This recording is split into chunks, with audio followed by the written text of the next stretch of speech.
나는 그 사람을 믿었습니다. 세상에 이런 착한 사람도 있구나, 그렇게 생각했어요. 그런데 제 통장에서 사라진 돈이 1200만 원입니다.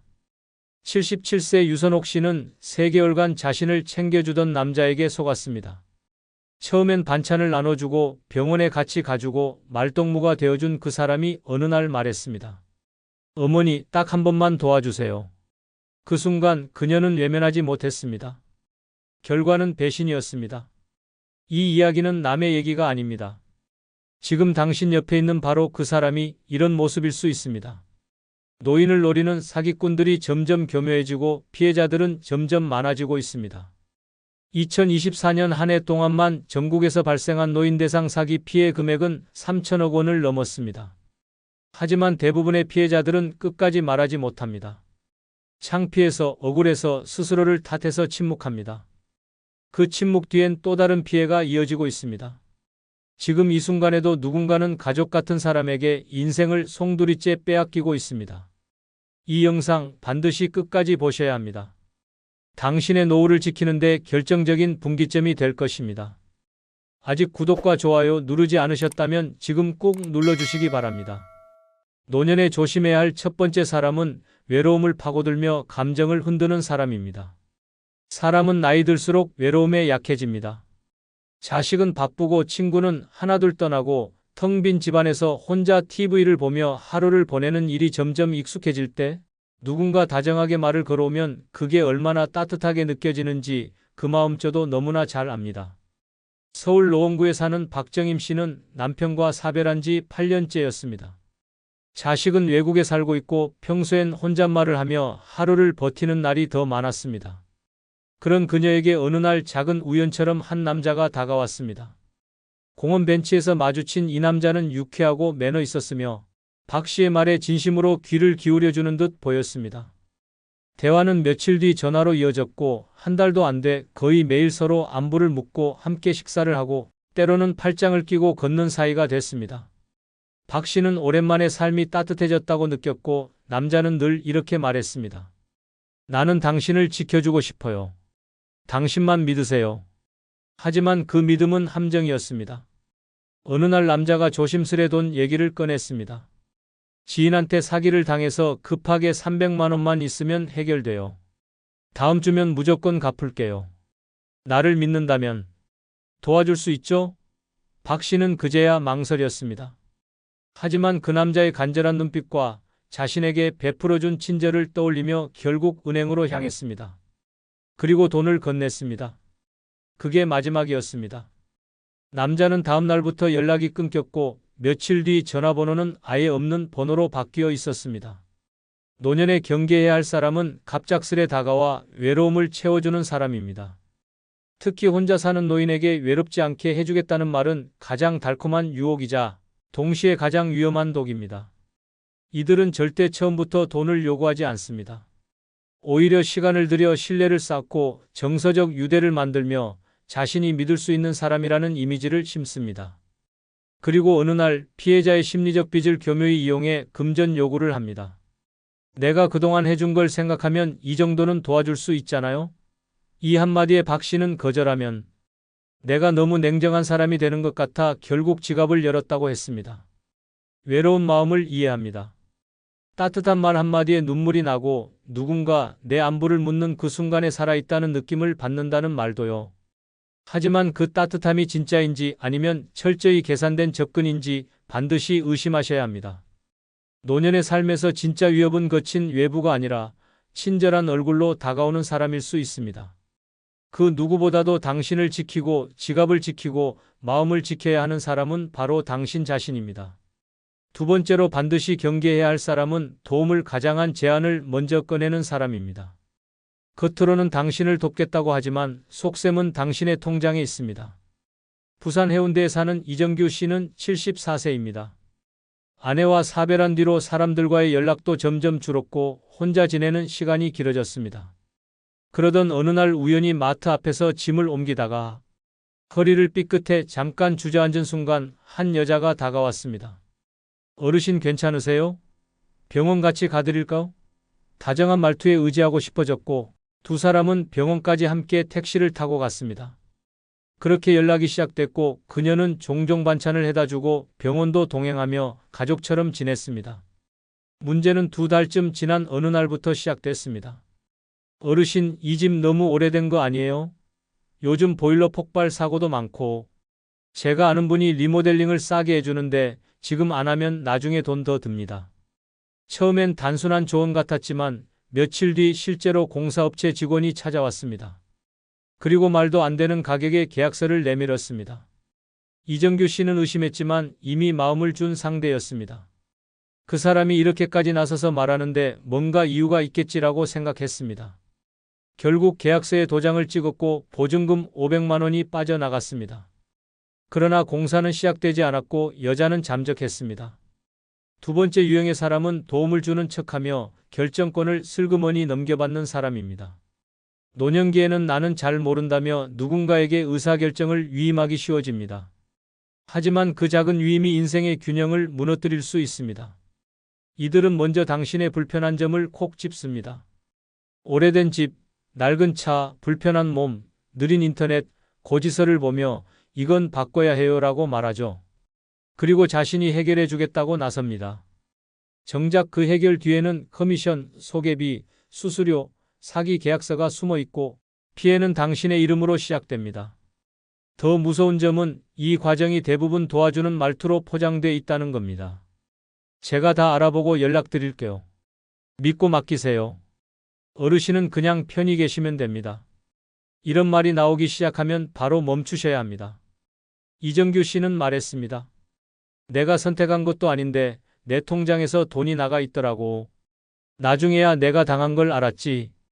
도움을 핑계로 다가오는 사람은 위험합니다.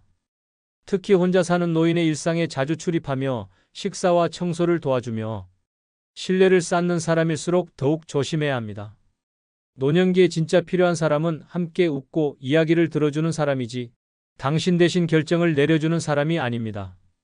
말은 부드럽고 행동은 친절할 수 있지만 그들의 속내는 당신보다 더 많이 알고 더 잘 안다는 우월감으로 가득한 경우가 많습니다. 이런 사람들은 당신의 불안을 자산으로 삼습니다. 도움을 주겠다는 말이 반복될수록 당신은 스스로에게 질문해야 합니다. 이건 진짜 나를 위한 건가? 아니면 그 사람을 위한 명분인가? 그 질문이 당신의 지갑과 자존심을 지키는 방패가 될 것입니다. 노년에 조심해야 할 세 번째 사람은 사소한 호의를 반복하며 정을 쌓는 사람입니다. 그들은 도움을 요청하지도 않고 큰 부탁을 하지도 않습니다. 단지 늘 곁에 머물며 말없이 작은 일들을 대신해주고 당신의 일상 속 빈틈을 자연스럽게 채워줍니다. 하지만 바로 그 틈이 가장 위험한 침투 지점이 될 수 있습니다. 대구 수성구에 사는 이현숙 씨는 올해 78세입니다. 남편과 사별한 뒤 12년째 혼자 살고 있고 자식들은 타지에서 바쁘게 살아갑니다. 요양원은 아직 이르다는 생각에 스스로 밥을 챙기고 빨래를 돌리고 아파트 단지를 하루 한 바퀴씩 걷는 게 일상이었습니다. 늘 같은 시간, 같은 벤치, 같은 나무 앞에서 햇볕을 쬐는 그 자리에 어느 날부터 한 젊은 남자가 보이기 시작했습니다. 처음에는 그저 스쳐가는 인사였습니다. 안녕하세요, 어르신. 오늘도 운동 열심히 하시네요. 그 한마디에 이 씨는 어색한 미소만 지었지만 그 후로 마주칠 때마다 남자는 인사를 놓치지 않았습니다. 어느 날은 장을 보고 돌아오는 길에 그녀가 숨을 헐떡이는 걸 보더니 자연스럽게 장바구니를 들어주었습니다. 무거운 거 들지 마세요. 제가 집 앞까지만 모셔다 드릴게요. 그 말 한마디에 이 씨는 마음이 놓였습니다. 며칠 뒤 우연히 엘리베이터 앞에서 다시 마주친 그는 쓰레기 봉투를 대신 내려주겠다고 했고 그 후로 가끔 그녀의 집에 들르는 사이가 됐습니다. 날이 흐린 날엔 우산을 씌워주었고 정기검진 결과표를 스마트폰으로 확인해 주기도 했습니다. 그러던 어느 날 집안 전등이 나간 상황에서 우연히 놀러왔던 그는 제가 교체해 드릴게요. 이런 건 남자가 해줘야죠라며 드라이버를 들고 천장을 향했습니다. 이 씨는 처음으로 누군가에게 의지한다는 따뜻함을 느꼈습니다. 젊은 사람이 아무런 대가 없이 자신을 돕는다는 사실이 고마웠고 속으로 이런 아들이 있었으면 얼마나 좋을까라는 생각도 했습니다. 그날 이후 그는 더 자주 집에 들렀고 마치 가족처럼 행동했습니다. 하지만 그 믿음은 3달이 지나 깨졌습니다. 어느 날 외출 후 돌아온 이 씨는 서랍 속에 넣어둔 비상금 120만 원이 사라진 것을 발견했습니다. 처음엔 당황했습니다. 치매 초기인가 싶어 집안을 샅샅이 뒤졌고 자책도 했습니다. 하지만 결국 떠오른 것은 단 하나의 얼굴이었습니다. 집을 드나들던 그 남자. 경찰에 신고했고 확인 결과 그는 이미 노인 대상 절도 전과가 있었습니다. 경찰은 말했습니다. 이 사람 노인 심리를 정확히 알고 접근합니다. 처음엔 절대 돈 얘기 안 해요. 대신 신뢰를 쌓고 생활 깊숙이 들어오죠. 이 씨는 한참을 울었습니다. 내가 그 사람 반찬도 해줬어요. 전등 고쳐줬을 때 진심으로 고마웠는데 사람을 의심할 줄 몰랐던 내가 바보였어요. 정은 반복된 친절 속에서 만들어지지만 경계심은 잊으면 안 되는 무기입니다. 사람 좋은 얼굴, 부드러운 말투, 작은 호의 뒤에 숨어있는 의도를 파악하는 힘. 그것이 바로 노년을 지키는 방패입니다. 노년에 조심해야 할 네 번째 사람은 불쌍한 사연으로 연민을 자극하는 사람입니다. 그들은 처음부터 요구하지 않습니다. 다만 자신이 얼마나 힘든 처지에 놓여 있는지를 반복해서 이야기합니다. 불쌍한 표정, 한숨 섞인 말투, 헝클어진 옷차림. 그 모든 게 마치 도와달라고 외치는 듯 보입니다. 문제는 그 연민이 진심이 아니라 계산일 수 있다는 점입니다. 인천 부평구에 사는 유병선 씨는 80세입니다. 2년 전 남편을 떠나보낸 뒤로 삶의 생기가 줄어들었습니다. 가까운 시장만 다녀와도 숨이 차고 식사는 라면과 밥 말아 먹는 날이 많아졌습니다. 그런 어느 날 아파트 앞 벤치에 앉아 쉬고 있을 때 낯선 여자가 말을 걸어왔습니다. 어머, 여기 살아요? 저도 이 근처인데 어르신처럼 점잖은 분은 처음 봐요. 처음엔 스쳐가는 인연인 줄 알았습니다.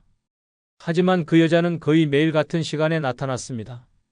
대화는 조금씩 깊어졌고 어느 날부터 그녀는 자신의 사정을 털어놓기 시작했습니다. 사실 남편한테 폭력당하고 도망 나왔어요. 돈도 없고 애 하나 키우느라 너무 힘들어요. 유 씨는 마음이 흔들렸습니다. 본인도 한때 가난했던 시절이 있었고 어린 자식을 키우던 때를 떠올리면 지금도 가슴이 먹먹했기 때문입니다. 며칠 뒤 그 여자는 눈물을 글썽이며 말했습니다. 지금 당장 애 밥값이 없어요. 아침도 못 먹이고 보냈어요. 제가 다시 갚을게요. 한 10만 원만 도와주시면 안 될까요? 유 씨는 망설이다가 봉투에 돈을 넣어 건넸습니다. 그리고 그날 밤 스스로를 칭찬했습니다. 그래, 어려운 사람 돕는 건 좋은 일이야. 내 노후가 조금 줄어들더라도 아이 밥 한 끼 생긴 거면 됐지. 하지만 그날을 시작으로 그 여자의 사연은 끝없이 이어졌습니다. 아이 병원비, 전기요금, 체납, 월세 보증금 문제, 매번 새롭고 안타까운 이유들이 등장했고 그때마다 유 씨는 또 지갑을 열었습니다. 어느새 한 달 사이에 나간 돈이 90만 원이 넘었습니다. 결정적인 사건은 유 씨가 딸에게 카카오뱅크 이체 내역을 캡처해 보내달라는 부탁을 받으면서 벌어졌습니다. 딸이 전화를 걸어 말했습니다. 엄마, 이 사람 누구야? 왜 이렇게 반복적으로 이체가 돼 있어? 이거 사기야. 당장 경찰에 가자. 그제야 유 씨는 무너졌습니다. 경찰 조사 결과 그 여자는 인근 아파트 단지를 돌며 70세 이상 독거 노인을 대상으로 같은 방식으로 접근해 12명에게서 총 1천만 원 가까운 돈을 받아낸 인물이었습니다. 유 씨는 말했습니다. 내가 바보였어요. 그 사람이 울 때 나도 울었는데 그 눈물이 다 거짓이었대요. 우리가 조심해야 할 사람은 바로 당신의 동정심을 겨냥해 다가오는 사람입니다. 특히 자신의 불행을 자랑하듯 이야기하고 피해자처럼 보이려는 사람은 반드시 거리를 두어야 합니다. 진짜 힘든 사람은 반복적으로 돈을 요구하지 않습니다. 진짜 절박한 사람은 낯선 이에게 의지하지도 않습니다. 노년기의 마음은 더욱 연약해지고 누군가의 슬픈 이야기는 마치 내 이야기처럼 느껴지곤 합니다. 하지만 그 감정의 문을 열기 전에 반드시 이 질문을 던져야 합니다. 이 사람은 왜 나에게만 이런 얘기를 할까? 왜 도와달라는 말이 이렇게 자주 반복될까? 내가 감정에 흔들리지 않고 판단할 수 있는가? 불쌍해 보인다는 이유만으로 지갑을 여는 순간 상대는 그 감정의 틈을 확실히 기억합니다. 그리고 다음에는 더 큰 사연과 더 큰 부탁이 당신 앞에 놓일 것입니다. 노년에 조심해야 할 다섯 번째 사람은 지속적으로 당신을 칭찬하고 띄워주는 사람입니다. 그들은 늘 이렇게 말합니다. 어르신은 정말 지혜로우세요. 이런 노인은 처음 봤어요. 말씀이 얼마나 깊으신지 감동이에요. 그 말 한마디에 어깨가 펴지고 괜히 하루가 가볍습니다. 하지만 문제는 그 칭찬이 진심이 아니라 심리적 포획을 위한 미끼일 수 있다는 점입니다. 경기도 고양시에 사는 최정순 씨는 77세입니다. 책을 좋아하고 평생 학교 급식 조리사로 일하며 성실하게 살아온 분입니다. 노년에 접어든 지금은 매일 도서관에 가는 것이 유일한 낙이었고 자식들과는 주말마다 영상통화를 하는 정도로만 연락을 유지했습니다. 그 도서관 앞 벤치에서 자주 마주치던 50대 남성이 있었습니다. 어느 날 그가 먼저 말을 걸었습니다. 어르신, 저번에 책 읽으시던 모습이 너무 인상 깊어서요. 어쩜 이렇게 멋지신가요? 처음엔 의심스러웠지만 그 남자의 말투는 정중했고 지나치게 다가오지도 않았습니다. 며칠 뒤 그는 이런 말을 했습니다. 제가 최근에 작은 출판사를 하나 차렸습니다. 어르신 같은 분의 삶을 책으로 내보면 얼마나 좋을까 그런 생각이 들었습니다. 최 씨는 순간 웃음을 터뜨렸습니다.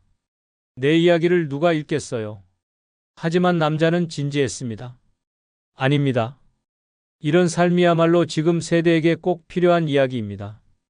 그날 이후 그는 매일처럼 전화를 걸어왔고 카페에서 만난 자리에서는 칭찬을 쏟아냈습니다. 선생님은 언변이 대단하세요.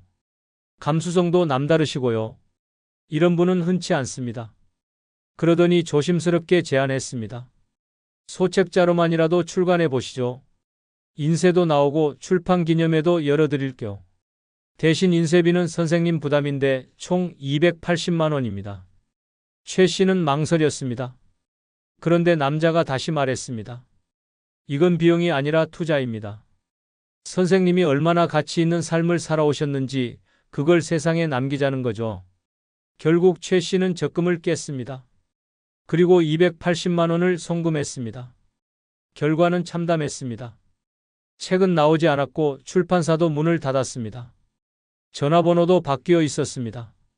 경찰에 신고해봤지만 이미 피해자가 여럿 있었고 돈을 돌려받을 방법은 없다고 했습니다. 최정순 씨는 말했습니다. 나는 칭찬을 진심이라고 믿었어요. 평생 그런 말 들어본 적이 없거든요. 누가 내 삶을 가치 있다고 말해준 게 처음이었어요.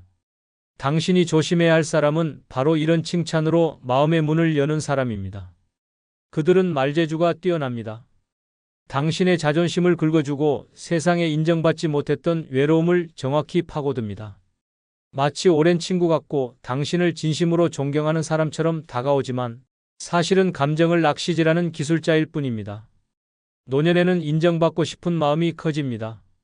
누구도 당신을 칭찬해주지 않을 때 누군가가 당신은 특별하다고 말하면 그 말이 가슴 깊이 파고듭니다. 하지만 그 말 뒤에 제한이 따라온다면 반드시 한 걸음 물러서야 합니다. 칭찬 뒤에 돈 얘기가 나온다면 그것은 칭찬이 아니라 장사입니다. 누가 당신을 띄워주더라도 그 말이 지갑을 향하고 있는지 반드시 살펴보셔야 합니다. 당신의 가치는 돈으로 증명되지 않습니다. 노년에 조심해야 할 6번째 사람은 가족 같은 존재를 자처하며 사적으로 얽히는 사람입니다. 그들은 자신을 아들처럼, 딸처럼, 동생처럼 여겨달라고 말합니다. 처음엔 아무 조건 없이 도와주고 당신을 위로하고 시간도 함께 보냅니다. 하지만 그 친밀함 뒤에 따라오는 건 돈, 부탁, 계약서입니다. 경북 안동시에 사는 김영분 씨는 79세입니다. 남편 없이 홀로 살아온 지 오래고 자식도 없이 지냈습니다. 외로움을 달래려 종종 동네 복지관 프로그램에 참여했고 그곳에서 만난 한 30대 여성이 어느 날 다가와 말했습니다. 어머님, 저 엄마 생각나게 하세요. 저도 어릴 적에 엄마를 일찍 여의고 자랐거든요. 그 말 한마디가 김 씨의 마음을 열었습니다. 그녀는 자주 연락을 해왔고 집까지 찾아와 밥을 같이 먹고 설거지를 도왔습니다. 김 씨는 정이 들었습니다. 처음에는 도와주는 고마운 아가씨였는데 어느 순간 정말 내 딸 같았다고 말합니다. 혼자 밥을 먹던 집에 웃음소리가 생기고 외출도 함께하며 삶의 활기가 돌기 시작했습니다. 그러던 어느 날 그 여성이 이렇게 말했습니다. 어머님, 사실 지금 다니는 직장이 좀 불안정해서요. 그런데 제가 창업 아이템이 하나 있어요. 300만 원만 투자해 주시면 2배로 돌려드릴게요. 나중엔 어머님 모시고 살게요. 김 씨는 망설였습니다. 하지만 모시고 살겠다는 말 한마디에 결국 통장을 열었습니다. 그렇게 돈이 전달됐고 그날 이후 연락은 점점 뜸해졌습니다. 조금 바빠요. 다음 주에 봬요라는 말만 반복됐고 한 달이 지나자 전화는 꺼진 상태가 됐습니다. 김 씨는 충격을 받았습니다. 배신감과 허탈감, 분노보다 더 큰 감정은 부끄러움이었다고 했습니다. 내가 혼자 살아서 외롭다는 걸 그 사람이 알고 이용한 거잖아요. 내가 너무 어리석었어요. 이렇듯 마지막으로 조심해야 할 사람은 가족 역할을 자처하는 사람입니다. 그들은 말합니다. 어머님, 저 진짜 어머님 같아서 그래요. 또 말합니다. 아버님, 우리 집에도 이런 분 계시면 얼마나 좋을까 싶어요. 그리고 어느 순간부터 돈이 필요하다, 보증이 필요하다, 당신의 이름이 필요하다는 말이 따라옵니다. 진짜 가족은 그렇게 말하지 않습니다. 가족은 돈을 전제로 사랑을 조건 삼지 않습니다.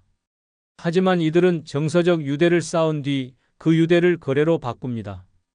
특히 독거노인이나 가족관계가 느슨한 어르신들은 이들에게 쉽게 마음을 열 수 있습니다.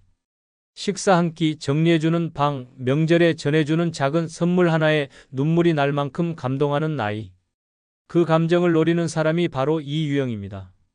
스스로 자식 같은 사람이라 말하는 사람은 대부분 그 뒤에 자식이라면 받을 수 있는 것들을 노립니다. 정은 소중합니다. 하지만 정을 앞세우는 사람은 반드시 의심해야 합니다. 노년의 가장 아픈 상처는 돈이 아니라 믿음의 배신입니다. 그러니 기억하세요. 가족 같은 사람은 가족이 아닙니다. 이런 사람들을 조심하지 않으면 평생 모은 노후 자금이 순식간에 사라질 수 있습니다. 처음엔 친절한 말 한마디, 작은 도움, 따뜻한 관심으로 시작하지만 결국 당신의 신뢰를 이용해 돈을 요구합니다. 문제는 그들이 절대 강요하지 않는다는 겁니다. 대신 스스로 마음을 열게 만들고 스스로 돈을 건네게 만듭니다. 이걸 한번 허용하면 두 번은 더 쉬워집니다. 그 결과 수백에서 수천만 원이 빠져나갑니다. 진짜 위험은 그럴 리 없겠지 하는 순간부터 시작됩니다. 쇼펜하우어는 이렇게 말했습니다. 인간은 혼자 있을 때 가장 행복하다. 친구라는 것은 대부분 우리의 평정심을 깨뜨리고 불안을 가져다주는 존재일 뿐이다. 니체도 노년의 친구들은 대부분 과거에 머물러 있다. 미래를 향해 나아가려면 그들의 손을 놓아야 한다. 고 말했습니다. 젊었을 때는 이 말을 이해할 수 없었습니다. 친구 없이 어떻게 살 수 있을까 생각했습니다. 하지만 나이가 들면서 이 철학자들의 말이 얼마나 현실적인지 깨닫게 됩니다. 평생 소중히 여겨온 친구들이 오히려 마음의 평화를 깨뜨리는 존재가 되어버립니다. 만날 때마다 서로의 불행을 비교하고 과거 추억에만 매달리며 현재의 문제들로 서로를 힘들게 만듭니다. 건강과 경제력의 차이는 우정을 갈등으로 바꿔놓습니다. 이제는 인정해야 할 때입니다. 늙어서 친구가 오히려 가장 큰 짐이 된다는 사실을 말입니다. 지금부터 그 6가지 이유를 현실적으로 말씀드리겠습니다. 무조건 끝까지 시청하시기 바랍니다. 구독, 좋아요, 알림 설정 꾹 눌러주시면 시작하겠습니다. 늙어 친구가 가장 쓸모없는 짐인 첫 번째 이유는 친구의 늙어가는 모습을 보며 자신의 미래가 두려워지기 때문입니다. 오랜만에 만난 친구의 변한 모습을 보고 깜짝 놀란 경험이 있으신가요? 예전에는 건강하고 활기차던 모습이었는데 이제는 지팡이에 의존하고 말도 어눌해진 친구를 마주했을 때 느끼는 그 충격과 두려움 말입니다. 그 순간 머릿속에 떠오르는 생각은 나도 저렇게 될 텐데라는 암울한 예상이었을 겁니다. 나이가 들면서 가장 피하고 싶은 현실 중 하나가 바로 늙음에 대한 두려움입니다. 우리는 모두 나이 들어가고 있지만 그 사실을 직면하기는 쉽지 않습니다. 거울 속 내 모습도 피하고 싶은데 친구의 늙은 모습을 보면 더욱 잔혹한 현실이 눈앞에 펼쳐집니다. 그것은 바로 나의 미래 모습이기 때문입니다. 더 무서운 것은 친구들이 하나둘 병들어가는 모습을 지켜봐야 한다는 사실입니다. 치매에 걸려 나를 알아보지 못하거나 몸이 불편해져서 휠체어에 의존하는 모습을 보면 어떤 기분이 드시나요? 동정심보다는 공포감이 먼저 밀려오지 않으신가요? 나도 언젠가는 저렇게 될 텐데라는 생각에 잠을 못 이루신 적도 있으실 겁니다. 이런 두려움은 친구와의 만남을 점점 부담스럽게 만듭니다. 만날 때마다 친구의 쇠약해진 모습을 확인하게 되고 그것이 곧 나의 미래라는 사실을 받아들여야 합니다. 예전에는 함께 등산도 하고 여행도 다녔는데 이제는 병원 이야기와 약 이야기만 나눕니다. 이런 만남이 과연 즐거울까요? 박 씨 할아버지는 평생 친구가 파킨슨병에 걸린 후로 만나기가 힘들어졌다고 합니다. 친구의 떨리는 손과 불안정한 걸음걸이를 볼 때마다 자신도 언젠가는 그렇게 될지 모른다는 공포에 시달린다고 하네요. 우리는 모두 건강하고 활기찬 모습으로 기억되고 싶어 합니다. 하지만 친구들과의 만남은 그런 환상을 깨뜨립니다. 서로의 늙어가는 모습을 확인하고 죽음에 한 걸음씩 다가가고 있다는 사실을 상기시킵니다. 이런 만남에서 희망이나 활력을 찾을 수 있을까요? 더 심각한 문제는 이런 두려움이 우울증으로 이어질 수 있다는 점입니다. 친구의 쇠약한 모습을 보며 자신의 미래를 비관하게 되고 삶의 의미를 잃어버리게 됩니다. 살아봤자 저렇게 되는 건데 무슨 의미가 있나라는 생각에 빠지게 됩니다. 이런 감정은 정신건강에 매우 해롭습니다. 젊었을 때는 친구들과 미래에 대한 꿈과 희망을 나눴습니다. 하지만 이제는 병원 이야기와 죽음에 대한 불안만 공유하게 됩니다. 만날 때마다 서로의 건강 상태를 체크하고 누가 더 아픈지 비교하며 언제까지 살 수 있을지 걱정합니다. 이런 대화가 과연 도움이 될까요? 우리에게는 희망과 활력이 필요합니다. 나이가 들어도 꿈꾸고 도전할 수 있다는 믿음이 필요합니다. 하지만 늙어가는 친구들과의 만남은 그런 긍정적인 에너지를 빼앗아갑니다. 대신 두려움과 절망만 남겨줍니다. 이런 관계가 과연 우리에게 도움이 될까요? 오히려 남은 인생을 더 비참하게 만드는 짐일 뿐입니다. 늙어 친구가 가장 쓸모없는 짐인 두 번째 이유는 서로의 삶의 우선순위가 달라 대화가 겉돌기 때문입니다. 친구와 만나서 대화를 나누는데 도무지 화제가 맞지 않는 경험을 해보신 적 있나요? 나는 건강관리에 대해 진지하게 이야기하고 싶은데 친구는 손자 자랑만 늘어놓거나 내가 취미 활동에 대해 말하면 친구는 돈 걱정만 하면서 전혀 다른 방향으로 대화가 흘러가는 그런 상황 말입니다. 그때 느끼는 답답함과 소외감을 아실 겁니다. 나이가 들면서 각자의 삶의 우선순위는 크게 달라집니다. 어떤 사람은 건강이 가장 중요하다고 생각하고 어떤 사람은 자녀와 손자가 전부라고 여깁니다. 또 다른 사람은 경제적 안정을 최우선으로 두거나 종교나 봉사활동에 모든 에너지를 쏟기도 합니다. 젊었을 때는 비슷한 관심사를 가졌던 친구들도 이제는 완전히 다른 길을 걷고 있습니다. 이런 차이는 대화를 매우 어색하게 만듭니다. 내가 중요하게 생각하는 주제에 대해 이야기해도 친구는 별로 관심을 보이지 않습니다. 반대로 친구가 열심히 이야기하는 내용이 나에게는 전혀 흥미롭지 않습니다. 결국 서로 다른 얘기를 하면서 시간만 보내게 됩니다. 더 심각한 문제는 이런 우선순위 차이가 가치관의 충돌로 이어진다는 점입니다. 건강을 중시하는 사람은 운동과 식단 관리에 투자하는 것이 당연하다고 생각하지만 자녀 중심적인 사람은 그런 것을 이기적이라고 여깁니다. 경제적 안정을 추구하는 사람과 정신적 풍요를 중시하는 사람 사이에는 깊은 골이 생깁니다. 박 씨 할아버지는 요즘 독서와 글쓰기에 푹 빠져 있는데 평생 친구는 그런 걸로 뭐하냐, 손자나 더 돌봐라라고 핀잔을 준다고 합니다. 서로 추구하는 가치가 달라서 대화할 때마다 갈등이 생긴다고 하네요. 이런 상황에서 진정한 소통은 불가능합니다. 각자 자신이 중요하게 생각하는 것만 이야기하고 상대방의 관심사는 무시하거나 폄하합니다. 대화라기보다는 각자의 독백을 번갈아 하는 것에 불과합니다. 이런 만남에서 무엇을 얻을 수 있겠습니까? 젊었을 때는 공통의 관심사가 많았습니다. 일, 연애, 결혼, 육아 등 비슷한 인생 단계를 겪으면서 서로 공감할 수 있는 주제들이 풍부했습니다. 하지만 나이가 들면서 각자의 경험과 환경이 달라지고 그에 따라 관심사도 완전히 갈라집니다. 같은 나이대라고 해서 같은 고민을 하는 것은 아닙니다. 더 안타까운 것은 이런 차이를 인정하지 않고 자신의 기준으로 상대방을 판단한다는 사실입니다. 내가 너무 소극적이야 또는 넌 너무 욕심이 많아라는 식으로 서로를 비판합니다. 다름을 틀림으로 여기고 자신의 선택만이 옳다고 주장합니다. 이런 관계에서 어떻게 편안함을 느낄 수 있겠습니까? 우리에게는 자신만의 우선순위대로 살 권리가 있습니다. 나이가 들어서도 새로운 것에 도전하고 싶은 사람도 있고 조용히 가족과의 시간을 보내고 싶은 사람도 있습니다. 하지만 옛 친구들은 그런 다양성을 받아들이지 못합니다. 자신과 다른 선택을 하는 것을 이해하지 못하고 끊임없이 간섭하려 합니다. 이제는 인정해야 할 때입니다. 서로 다른 길을 걷는 사람들과 억지로 관계를 유지하는 것은 의미가 없습니다. 대화가 겉돌고 이해할 수 없는 관계라면 더 이상 우정이라 할 수 없습니다. 그런 관계는 서로에게 스트레스만 주는 무거운 짐일 뿐입니다. 늙어 친구가 가장 쓸모없는 짐인 세 번째 이유는 친구가 내 약점을 기억하고 있기 때문입니다. 오랜 친구와 만났을 때 갑자기 수십 년 전 창피했던 일을 꺼내며 그때 내가 얼마나 우스꽝스러웠는지 아직도 생생해라고 말하는 순간을 경험해 보신 적 있나요? 그 순간 얼굴이 빨갛게 달아오르면서 왜 그런 이야기를 지금 꺼내는지 이해할 수 없었던 그 기분 말입니다. 나이가 들면서 가장 부담스러운 것 중 하나가 바로 과거의 짐입니다. 젊었을 때는 실수도 많이 하고 부끄러운 일도 겪었습니다. 하지만 세월이 흐르면서 그런 일들을 잊고 싶어하고 새로운 모습으로 살아가고 싶어 합니다. 문제는 오랜 친구들이 그 모든 과거를 기억하고 있다는 사실입니다. 더 심각한 것은 이런 친구들이 그 기억을 무기로 사용한다는 점입니다.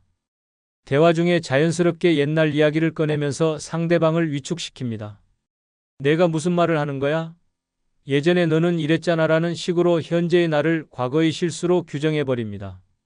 이런 상황에서 어떤 기분이 드시겠습니까?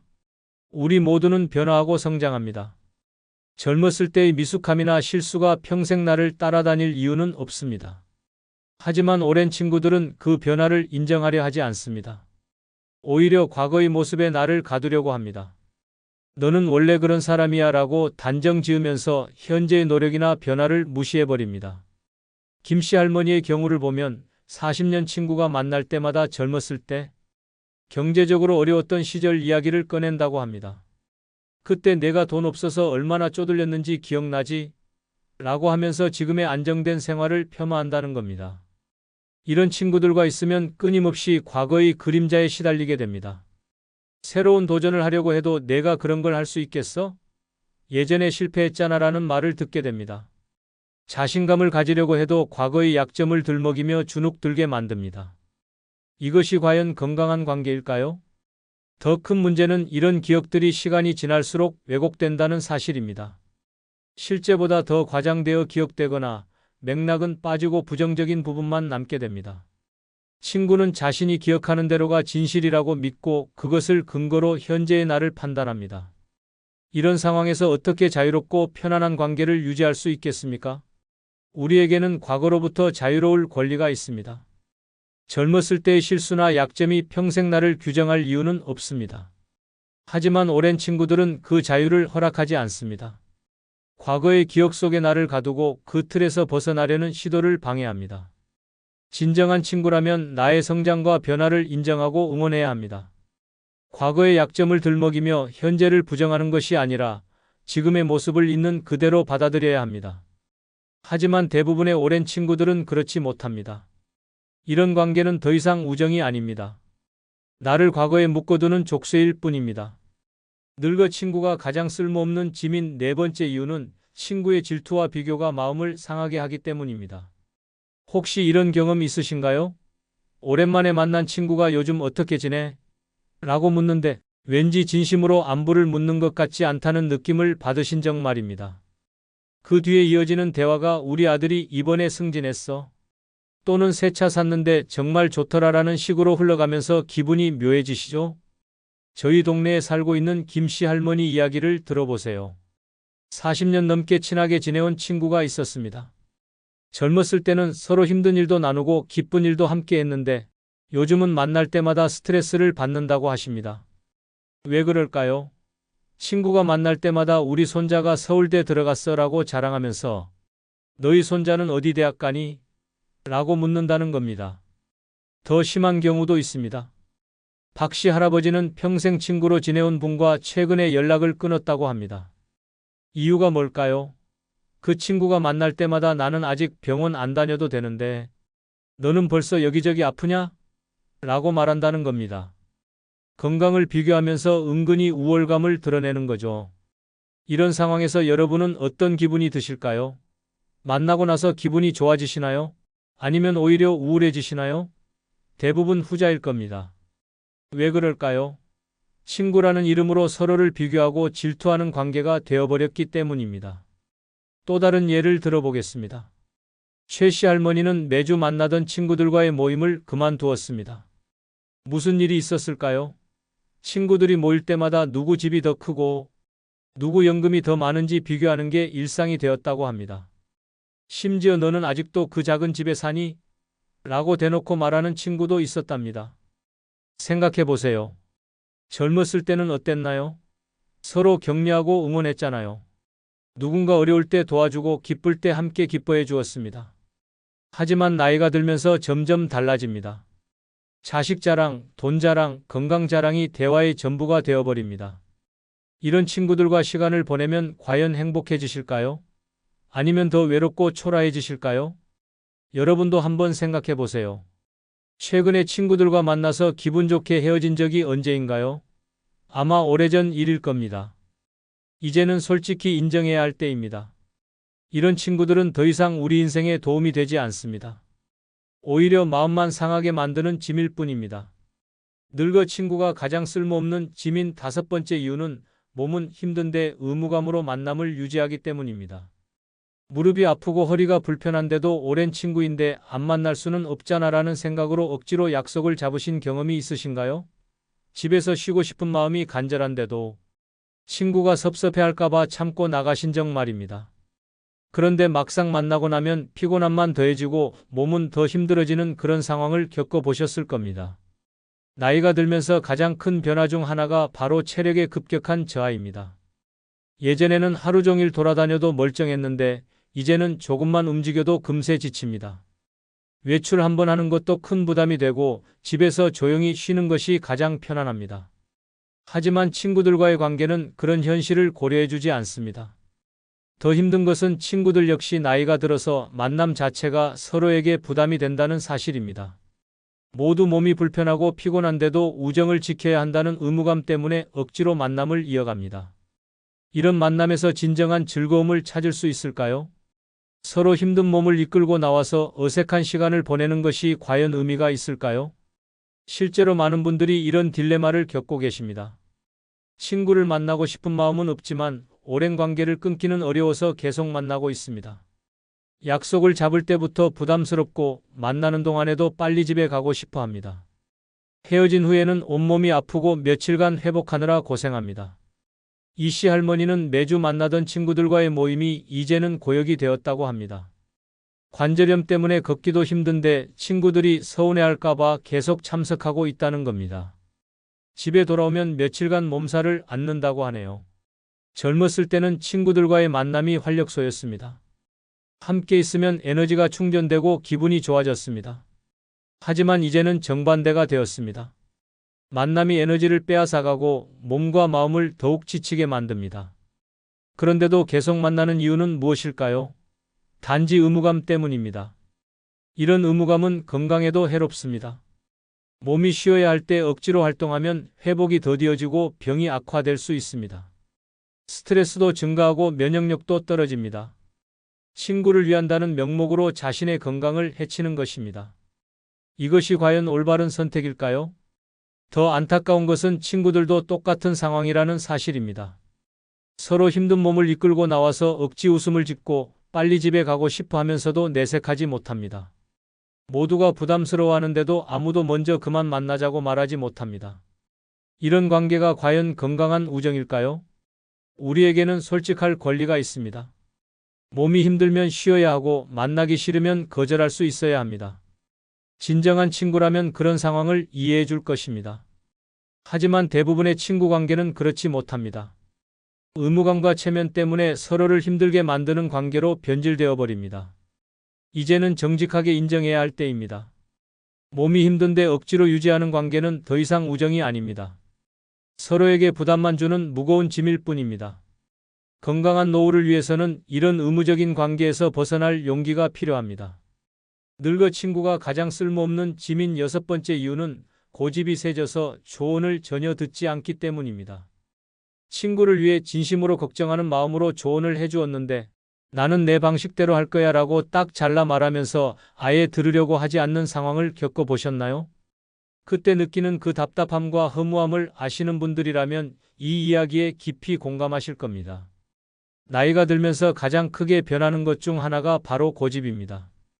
젊었을 때는 다른 사람의 의견을 듣고 받아들이는 유연함이 있었습니다.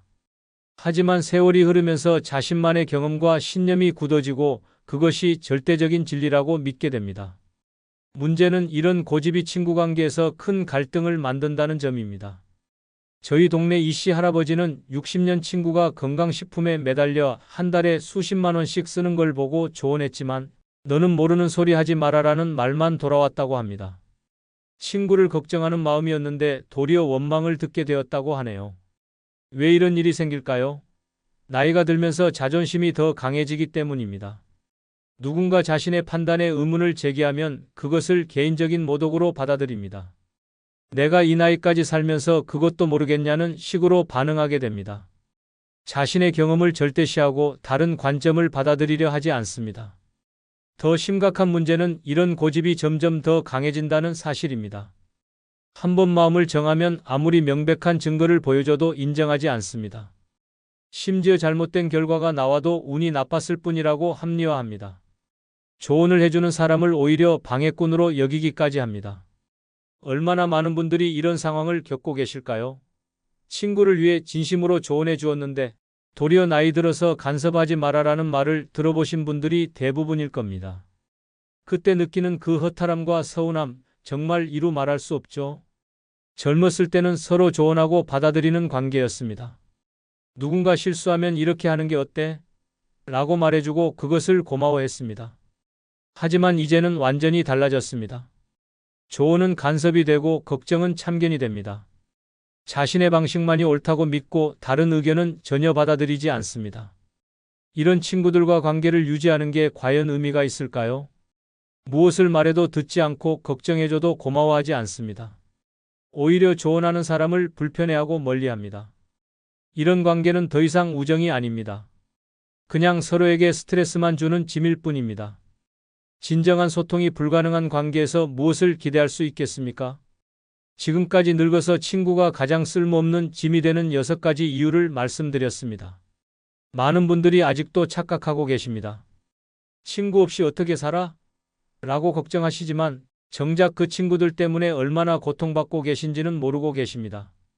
오늘 이 영상을 끝까지 보신 분들은 이제 아실 겁니다. 진짜 문제가 무엇인지 말입니다.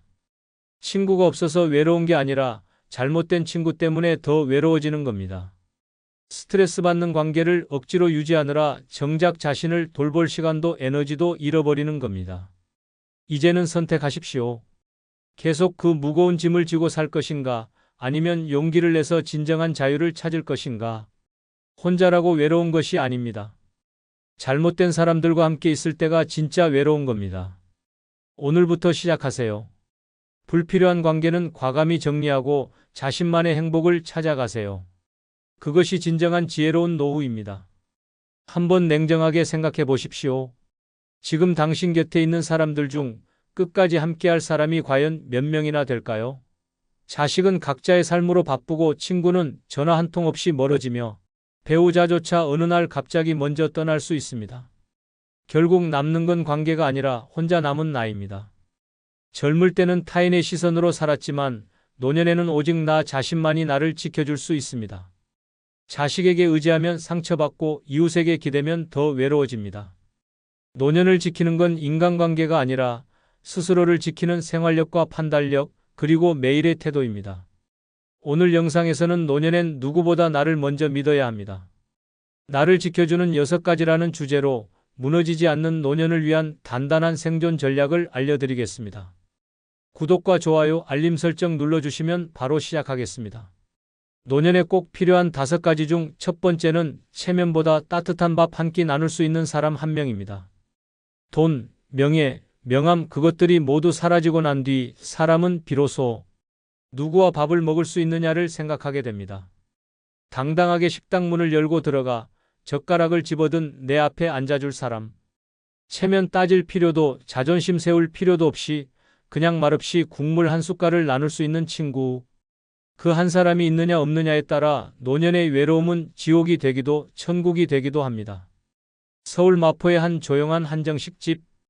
66세의 정규호 씨는 낡은 점퍼를 입고 식당 문 앞에서 한참을 망설였습니다. 한때 무역업으로 잘 나가던 그는 몇 년 전 갑작스러운 환율 폭락으로 사업이 무너졌고 뒤이어 건강도 악화되면서 은둔처럼 살아가고 있었습니다. 가족과도 대화가 줄었고 자식들은 잘 지내라는 말만 던진 채 연락을 끊었습니다. 그날따라 유난히 힘들던 오후 정 씨에게 한 통의 전화가 걸려왔습니다. 형, 밥이나 먹자. 내가 마포에 괜찮은데 알아놨어.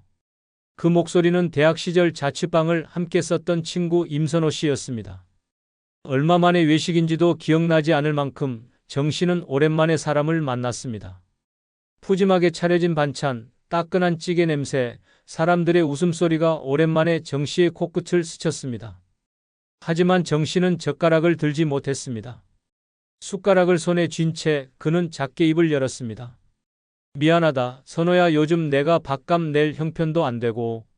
그 말을 듣자 임 씨는 천천히 숟가락을 내려놓더니 정 씨를 바라보며 말했습니다. 형, 우리가 밥값 따지던 사이였어? 그냥 먹자. 오늘은 내가 사고 다음엔 형이 커피 한 잔만 사. 정 씨는 아무 말 없이 고개를 숙였습니다. 젓가락이 찌개 속으로 천천히 들어갔고 국물을 떠올리며 조용히 입에 넣는 순간 그의 눈가엔 눈물이 맺혔습니다. 두 사람은 말없이 밥을 먹었습니다. 반찬을 나누고 조용히 물컵을 채워주며 그저 마주 앉아 밥을 먹는 일상이 얼마나 소중한지를 느끼는 순간이었습니다. 임 씨는 말하지 않았습니다. 하지만 그 침묵은 어떤 위로보다 깊었습니다. 그날 정 씨는 밥을 다 먹고 식당 밖벤치에 앉아 조용히 말했다고 합니다. 밥값은 내가 못 냈지만 사랑값은 다시 내고 싶어졌어. 살아야겠다는 생각이 들더라. 임 씨는 그 말을 듣고 정 씨의 어깨를 가만히 두드렸습니다. 형, 예전에 나 등록금 없을 때 형이 내줬잖아. 그때 나 진짜 죽고 싶었는데 형 덕에 버텼어. 지금 형이 힘들다고 해서 내가 멀어질 거라 생각했다면 그게 더 서운한 일이지. 그 말에 정 씨는 한참을 말없이 앉아 있었습니다. 그리고 그날 밤 집에 돌아간 그는 아내에게 조용히 말했습니다. 오늘 사람한테 위로받았다. 나 아직 끝난 거 아니더라. 이처럼 밥 한 끼가 사람을 살릴 수 있습니다. 체면이 없어도 가진 게 없어도 돈이 없어도 그저 한 끼 식사를 함께 할 수 있는 친구 한 명이면 인생은 다시 살아갈 힘을 얻습니다. 그 사람이 있다는 건 내가 아직 사람답게 살아갈 수 있다는 증거입니다. 노년은 외로운 시기가 아닙니다. 단지 옆에 앉아줄 사람이 점점 줄어드는 시간일 뿐입니다. 그러니 지금 당신 곁에도 체면보다 밥 한 끼가 더 중요한 그런 사람 한 명은 있어야 합니다. 그 한 사람이 노년의 외로움을 모두 이겨내게 해줄 유일한 힘입니다. 노년에 꼭 필요한 두 번째는 매월 따박따박 들어오는 연금입니다. 사람은 떠납니다. 자식도 각자 살기 바쁘고 친구도 점점 멀어집니다. 세상이 조용해지고 말동무 하나 없이 하루를 보내는 날이 점점 많아질수록 당신을 지켜주는 건 단 하나, 통장에 찍히는 숫자입니다. 그 숫자는 말이 없지만 배신도 없습니다. 아무도 챙겨주지 않아도 아무리 우울한 날에도 매달 일정한 날에 잊지 않고 찾아옵니다. 그게 연금입니다. 노년의 비참함은 돈이 없다는 게 아닙니다. 필요한 돈이 생겼을 때 그걸 누군가에게 부탁해야만 쓸 수 있는 현실입니다. 아픈데 병원비가 없어 자식에게 전화를 해야 하고 손주 생일에 봉투 하나 준비하지 못해 발길을 돌려야 하는 순간 사람의 자존감은 서서히 부서집니다. 그러나 연금이 있다면 이야기는 완전히 달라집니다. 누구에게도 고개 숙이지 않아도 됩니다. 내 삶을 내 손으로 설계해 나갈 수 있습니다. 노년에 꼭 필요한 것은 많은 재산이 아니라 내가 당당하게 쓸 수 있는 고정수입입니다. 경기도 수원의 김선자 씨는 65세에 정년퇴직한 중학교 국어 교사였습니다. 40년 가까운 세월 동안 아이들을 가르쳤고 퇴직 후에는 혼자 살고 있습니다. 남편과는 일찍 사별했고 자식들은 미국에 정착해 몇 년째 얼굴을 못 봤습니다. 한때는 우울감에 시달렸습니다. 하루 종일 말 한마디 안 하고 지내는 날도 많았고 명절이면 빈 식탁을 멍하니 바라보다 눈물이 날 때도 있었습니다. 하지만 김 씨는 매달 25일만 되면 마음이 달라졌습니다. 공무원 연금 300만 원 입금되었습니다. 문자 한 통이 울리는 순간 눈빛이 바뀝니다. 그래, 나는 혼자지만 거지처럼 살진 않아. 내 돈으로 밥 사 먹을 수 있어. 그날도 김 씨는 집 근처 설렁탕 집에 들렀습니다. 혼자 식당에 들어가는 게 어색할 때도 있었지만 요즘은 전혀 개의치 않습니다. 국물 더 주실 수 있을까요? 밝은 목소리로 말하며 계산도 당당하게 카드로 꺼냅니다. 이 돈 내가 번 거예요. 내가 40년 아이들 가르쳐서 받은 보상이죠. 식당을 나서며 김 씨는 조용히 웃었습니다. 요즘 김 씨는 동네 문화센터에서 글쓰기 수업을 듣고 가끔은 혼자 여행도 떠납니다. 연금이 있으니 버스값, 식비, 간식비까지도 마음 편히 쓸 수 있습니다. 남 눈치 안 보고 커피 한 잔 마실 수 있는 자유, 그 소소한 일상이 김 씨에겐 가장 큰 행복이 되었습니다. 다들 말하잖아요. 돈이 다가 아니라고. 맞아요. 하지만 돈이 없으면 아무것도 못해요. 나는 지금 연금 덕분에 늙어서도 내 삶을 내 뜻대로 살고 있어요. 이것이 바로 연금의 힘입니다. 사람은 사라져도 숫자는 남습니다. 관계는 무너져도 연금은 흔들리지 않습니다. 당신을 위해 당신 스스로 준비한 가장 확실한 보호막, 그게 바로 연금입니다. 지금 당신 통장에 매달 찍히는 숫자는 있습니까? 없다면 지금부터라도 늦지 않았습니다. 연금은 시간이 아니라 결심으로 시작됩니다. 그 숫자 하나가 외로운 노년의 당신을 끝까지 지켜주는 유일한 친구가 되어줄 것입니다. 노년에 꼭 필요한 세 번째는 작지만 내 이름으로 된 집 한 채입니다. 노년의 사람은 점점 작아집니다. 목소리는 낮아지고 어깨는 굽어가며 눈빛은 불안해집니다. 그 작아진 어깨를 가장 확실히 펴주는 건 놀랍게도 집입니다. 그것도 누구의 도움 없이 온전히 내 이름으로 된 집 한 채. 화려하지 않아도 괜찮습니다. 크지 않아도 상관없습니다. 방 한 칸짜리일지라도 그 문패에 내 이름 썩 작아 적혀 있다면 그 집은 세상에서 가장 큰 위로가 됩니다. 나이 들면 생각보다 쉽게 불청객이 됩니다. 딸 집에 며칠 묵고 가도 되는 줄 알았는데 냉장고 문을 열었다가 사위 눈치를 봅니다. 어디 앉아 있어도 뭔가 방해되는 것 같고 일찍 자야 할 것 같고 기침 한 번 해도 민폐 같고 그렇게 하루하루가 줄어듭니다. 그 공간은 결코 쉼터가 아닙니다. 결국 그 집은 내 집이 아닌 집입니다. 하지만 내 이름으로 된 집이 있다면 이야기는 완전히 달라집니다. 누구의 허락도 필요 없습니다. 먹고 싶은 반찬을 만들어도 눈치 볼 필요 없고 이불을 펴놓고 늦잠을 자도 텔레비전 소리가 커져도 괜찮습니다. 그 집은 나를 위한 공간이기 때문입니다. 등기부에 내 이름이 있는 집은 단순한 부동산이 아니라 내 삶의 주권입니다. 대전 유성구에 사는 74세 김만희 씨는 몇 년 전까지 둘째 아들 집에 머물렀습니다. 아들 부부는 처음엔 괜찮다고 했지만 시간이 지날수록 표정이 굳어졌습니다. 며느리의 식탁에 반찬 수가 줄어들었고 말투도 점점 짧아졌습니다. 손주가 컴퓨터 게임을 하다가도 할아버지는 왜 맨날 집에 있어? 하고 불쑥 묻는 날, 김 씨는 자신의 자리가 이 집엔 없다는 사실을 깨달았습니다.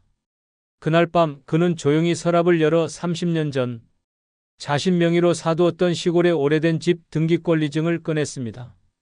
그 집은 아내가 살아있을 때 농막 삼아 마련해 두었던 곳이었습니다. 처음엔 갈 곳이 없어 떠난 듯 했지만 지금 김 씨는 말합니다. 그날 내가 집으로 간 게 아니라 내 삶으로 돌아간 겁니다. 집은 많이 망가져 있었습니다. 벽지는 벗겨졌고 보일러는 녹슬어 있었습니다. 하지만 그는 손수 고쳤습니다. 유튜브를 보며 장판을 깔고 벽에 페인트 칠을 했습니다. 마당에는 작은 텃밭을 만들고 중고 매장에서 싼 전자레인지를 하나 들여왔습니다. 처음엔 삭막했지만 시간이 지날수록 그 집은 김 씨의 삶이 깃든 공간이 되었습니다. 요즘 김 씨는 매일 아침 자기 집 마당에서 커피를 마십니다. 개나리꽃을 보며 봄을 느끼고 바람 소리를 들으며 밤을 맞이합니다. 가끔 이웃집 할머니와 김치전을 부쳐 나누기도 합니다. 그는 말합니다. 자식들 집에 살 땐 밥을 먹어도 목구멍이 막혔고 지금은 라면 하나도 마음이 놓여요. 내가 내 집에 있다는 사실, 그거 하나로 마음이 편합니다. 노년엔 누구와 사느냐보다 어디에 사느냐가 더 중요합니다. 그리고 더 정확히 말하자면 그 집이 누구의 이름으로 되어 있느냐가 중요합니다. 아무리 작고 낡아도 내 이름이 적힌 집 한 채는 노년의 자존심이자 마지막 울타리입니다.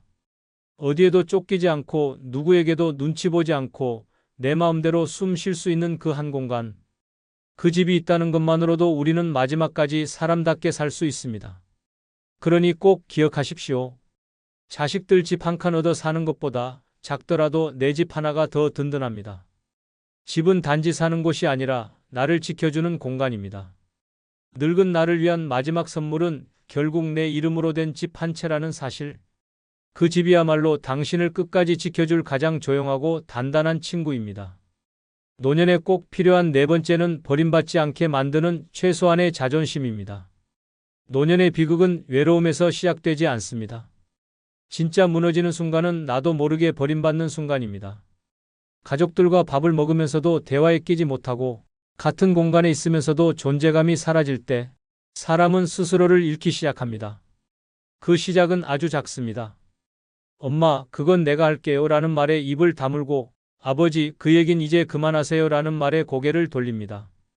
배려라는 이름 아래 침묵하고 존중이라는 명목으로 물러서다 보면 어느새 집안의 짐이 되고 존재 자체가 부담이 됩니다. 그렇다면 왜 어떤 노인은 존중받고 어떤 노인은 서서히 외면당할까요? 바로 자존심입니다. 크고 거창한 자존심이 아닙니다. 버림받지 않게 만드는 최소한의 자존심, 그 조용하고 단단한 태도가 사람을 끝까지 붙잡아줍니다. 서울 강서구에 사는 73세 유병구 씨는 퇴직 후 큰딸 부부와 함께 살았습니다. 처음엔 잘 지내는 듯 했지만 점점 딸의 말투가 짧아지고 사위는 눈을 마주치지 않게 되었습니다. 식사 자리에 앉으면 대화에 끼지 못했고 TV 채널 하나 바꾸는 것도 부담이 되었습니다. 그런 어느 날 유 씨는 아침 밥상을 마주한 딸에게 이렇게 말했습니다. 나 오늘부터 낮에는 구청 도서관 나갈 거다. 글도 좀 쓰고 점심은 밖에서 먹을 거니까 너무 걱정 말아라. 딸은 잠시 멈칫하더니 조용히 말했다고 합니다. 아빠 미안해요. 아빠가 저렇게 말씀하실 줄 몰랐어요. 그날 이후 유 씨는 매일 아침 단정하게 옷을 입고 외출합니다. 도서관에서 책을 읽고 근처 공원에서 산책도 하고 가끔은 동네 국밥집에서 점심 한 끼도 사 먹습니다. 그의 말에 따르면 그때 내가 침묵했으면 난 지금도 식탁 끝에 앉아 눈치만 보고 있었을 거야. 근데 한마디 딱 하고 나니 딸도 다시 나를 사람 대하듯 하더라고. 이처럼 노년에 꼭 필요한 자존심이란 말을 똑바로 하겠다는 의지도 아니고 고집 부리겠다는 자존심도 아닙니다. 내가 나를 얼마나 존중하느냐에 달린 문제입니다. 몸이 아파도 괜찮다고만 하지 마십시오. 상처받고도 괜찮아라고 말하지 마십시오. 감정이 상하면 분명히 말해야 하고 존중받고 싶으면 스스로를 먼저 존중해야 합니다. 조용한 말투로 나는 그렇게 하고 싶지 않습니다. 이건 나에겐 중요한 일입니다 라고 말할 줄 알아야 합니다. 가족에게 필요한 건 착한 어른이 아닙니다. 자신의 존재를 분명히 아는 어른입니다. 그런 어른은 무시당하지 않습니다. 그런 어른은 존중받습니다. 노년의 자존심을 잃으면 존재감도 함께 사라집니다. 존재감이 사라지면 사랑도 관심도 배려도 줄어듭니다. 결국 마지막에 남는 건 말도 못하고 요구도 못하고 단지 불편한 존재로 남은 자기 자신입니다. 지금이라도 당신의 자존심을 다시 세우십시오. 크지 않아도 됩니다. 단지 당신을 대하는 사람들에게 나는 쉽게 사라질 존재가 아니다라는 메시지를 작은 태도로 전하는 것만으로 충분합니다. 그 한마디, 그 한 걸음, 그 한 표정이 당신을 끝까지 지켜주는 방패가 될 것입니다. 노년은 결국 자존심을 지킨 사람과 잃은 사람의 인생으로 갈립니다. 말없이 버림받지 않기 위해 이제는 스스로를 세워야 합니다. 그게 당신을 지키는 마지막 자존심입니다. 노년에 꼭 필요한 다섯 번째는 나를 대신해 줄 수 있는 서류 한 장입니다. 사람은 언젠가 말할 수 없고 걷지 못하고 심지어 의식조차 잃는 순간을 맞이합니다. 그 순간 당신을 대신해 줄 사람도 목소리도 없다면 어떻게 될까요? 가장 가까운 가족조차도 당신의 진짜 뜻을 몰라 엉뚱한 결정을 내릴 수 있습니다. 그래서 늙은 나를 지켜주는 건 감정이 아닌 준비된 서류 한 장입니다. 그 서류는 한 장이지만 생과 사를 가릅니다. 내가 어떻게 살고 싶은지, 어떤 방식으로 떠나고 싶은지, 누구에게 책임을 맡기고 싶은지 그 모든 것을 말해주는 건 말이 아니라 문서입니다. 요즘 시대엔 연명의료결정서, 유언장, 사전의료의향서, 신탁계약서 등 내 뜻을 남기는 다양한 서류가 있습니다. 이걸 준비해두는 사람은 극히 드뭅니다. 대부분은 이렇게 말하죠. 아직 멀었어. 죽을 얘기를 왜 벌써 해? 하지만 그 순간은 예고 없이 찾아옵니다. 경남 창원의 고한식 씨는 78세 심근경색으로 갑작스럽게 쓰러졌습니다. 응급실에 도착했을 땐 이미 의식을 잃은 상태. 가족들은 놀라 급히 모였지만 문제는 그 다음이었습니다. 연명 치료를 원하십니까? 라는 의사의 말에 아무도 대답하지 못했습니다. 아내는 울며 말했습니다. 그런 얘기 한 적 없어요. 아들은 말없이 침묵했고 딸은 무조건 살려야죠라고 외쳤습니다. 결국 한식 씨는 의식 없는 상태에서 한 달 넘게 기계의 의지에 누워 있었고 퇴원 후엔 집에서 누운 채로만 지내야 했습니다. 그 누구도 그의 뜻을 몰랐기 때문입니다. 하지만 그 옆 병실의 김영옥 씨는 달랐습니다. 같은 심장질환으로 입원했지만 그녀는 의식이 있을 때 사전 연명의료의향서에 서명해 두었습니다. 연명 치료를 원하지 않으며 무의미한 시술은 거부하겠다는 의사표현. 자녀들도 그 문서를 보며 조용히 고개를 끄덕였습니다. 어머니 뜻 존중하겠습니다. 김 씨는 마지막까지 스스로의 삶을 결정할 수 있었습니다. 이처럼 서류 한 장은 단순한 종이가 아닙니다. 그건 내가 스스로 결정권을 갖는 유일한 수단입니다. 남에게 맡기지 않고 나의 존엄을 지켜주는 도구입니다. 그 서류가 없는 사람은 죽음의 순간조차 타인의 판단에 맡기게 됩니다. 그건 너무 가혹한 현실입니다. 노년에는 미뤄선 안 되는 일이 몇 가지 있습니다. 그중 가장 중요한 건 내 뜻을 남기는 일입니다. 말은 바람처럼 사라지지만 문서는 남습니다. 이름 석자와 사인, 날짜가 적힌 종이 한 장이 자식들 간의 다툼을 막고 나의 마지막을 평화롭게 합니다. 지금 당신은 준비되어 있습니까? 나는 아직 멀었다고 말하는 그 순간에도 시간은 흐르고 몸은 늙습니다. 건강할 때 써야 혈액이 있는 것이지 병원 침대 위에서는 어떤 서류도 작성할 수 없습니다. 자식에게 미안한 마음 남기지 않기 위해서라도 나중에 가족들이 죄책감에 울지 않도록 하기 위해서라도 지금 준비해 두어야 합니다. 사전 연명의료의향서 유언장 한 장이면 됩니다. 그 서류가 늙은 나를 가장 분명하게 지켜주는 마지막 증거가 됩니다. 살아온 날들을 지켜낸 것도 대단하지만 떠나는 순간조차 내 방식대로 마무리할 수 있다면 그것이 진짜 아름다운 인생입니다. 그러니 오늘 하루 시간을 내십시오. 그리고 나를 대신해 줄 수 있는 서류 한 장을 써두십시오. 그 종이 한 장이 마지막까지 당신을 지켜줄 것입니다. 노년에 진짜 필요한 건 남의 인정을 받는 삶이 아니라 스스로를 지킬 수 있는 삶입니다. 누구도 대신 살아주지 못하고 아무도 끝까지 곁에 있어주지 않을 때 내가 나를 어떻게 대했는지가 남습니다. 작은 준비 하나, 사소한 선택 하나가 평생의 품격을 만들어냅니다. 늦지 않았습니다. 지금부터라도 나 자신에게 책임지는 삶을 시작하십시오. 그것이 외롭지 않은 노년, 무너지지 않는 인생의 조건입니다. 잠깐 여러분께 질문 하나 드릴게요. 오늘 하루 중에 진심으로 여러분을 걱정하고 안부를 물어본 사람이 몇 명이나 됩니까? 자식들은 돈 필요할 때나 연락하고, 친구들은 자기 자랑할 때만 만나자고 하고, 이웃들은 뒷담화 할 거리 찾으려고 관심 보이죠. 평생 남을 위해 살아왔는데 정작 내가 힘들 때 곁에 있어준 사람이 과연 몇 명이나 됐습니까? 아플 때, 병문안 와준 사람, 속상할 때 진심으로 위로해준 사람. 생각해보니 손가락에 꼽을 정도죠? 젊을 때는 인정 많은 사람이라는 말을 좋게 들었지만 나이 들고 보니 그 인정이 독이 되고 그 관계들이 짐이 되고 그 사람들이 결국 내 에너지만 빼앗아 갔다는 걸 깨닫게 됩니다. 이제는 받아들여야 합니다. 노년의 진짜 행복은 혼자서도 충분히 만족스러운 삶에서 나온다는 것을요. 누구를 기다리지도 않고 누구에게 기대지도 않고 오직 나 자신만을 위한 시간. 이것이야말로 진정한 자유가 아닐까요? 오늘은 늙어 혼자 사는 게 최고 행복한 5가지 이유를 들려드리겠습니다. 혹시 지금도 다른 사람들 때문에 스트레스 받고 계시다면 이 영상이 새로운 관점을 제시해 드릴 거예요. 구독과 좋아요는 큰 힘이 됩니다. 영상을 반드시 끝까지 시청하시기 바랍니다. 노년에 혼자 사는 게 최고 행복한 첫 번째 이유는 바로 타인의 삶에 휘둘리지 않아도 되기 때문입니다. 혹시 이런 갈등을 겪어보신 적 있나요?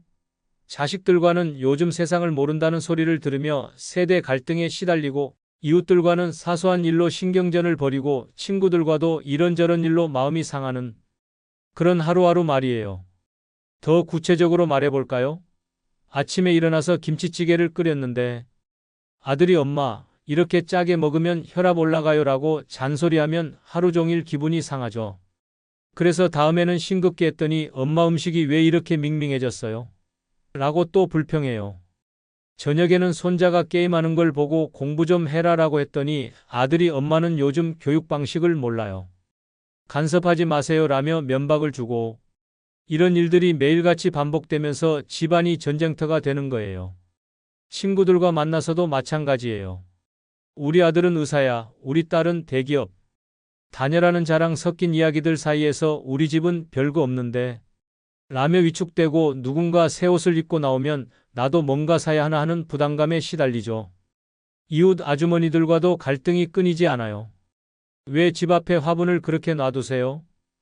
빨래 넣을 때 물이 떨어져요라는 말들을 들으면 내가 뭘 잘못했나 싶어서 하루 종일 기분이 안 좋아져요.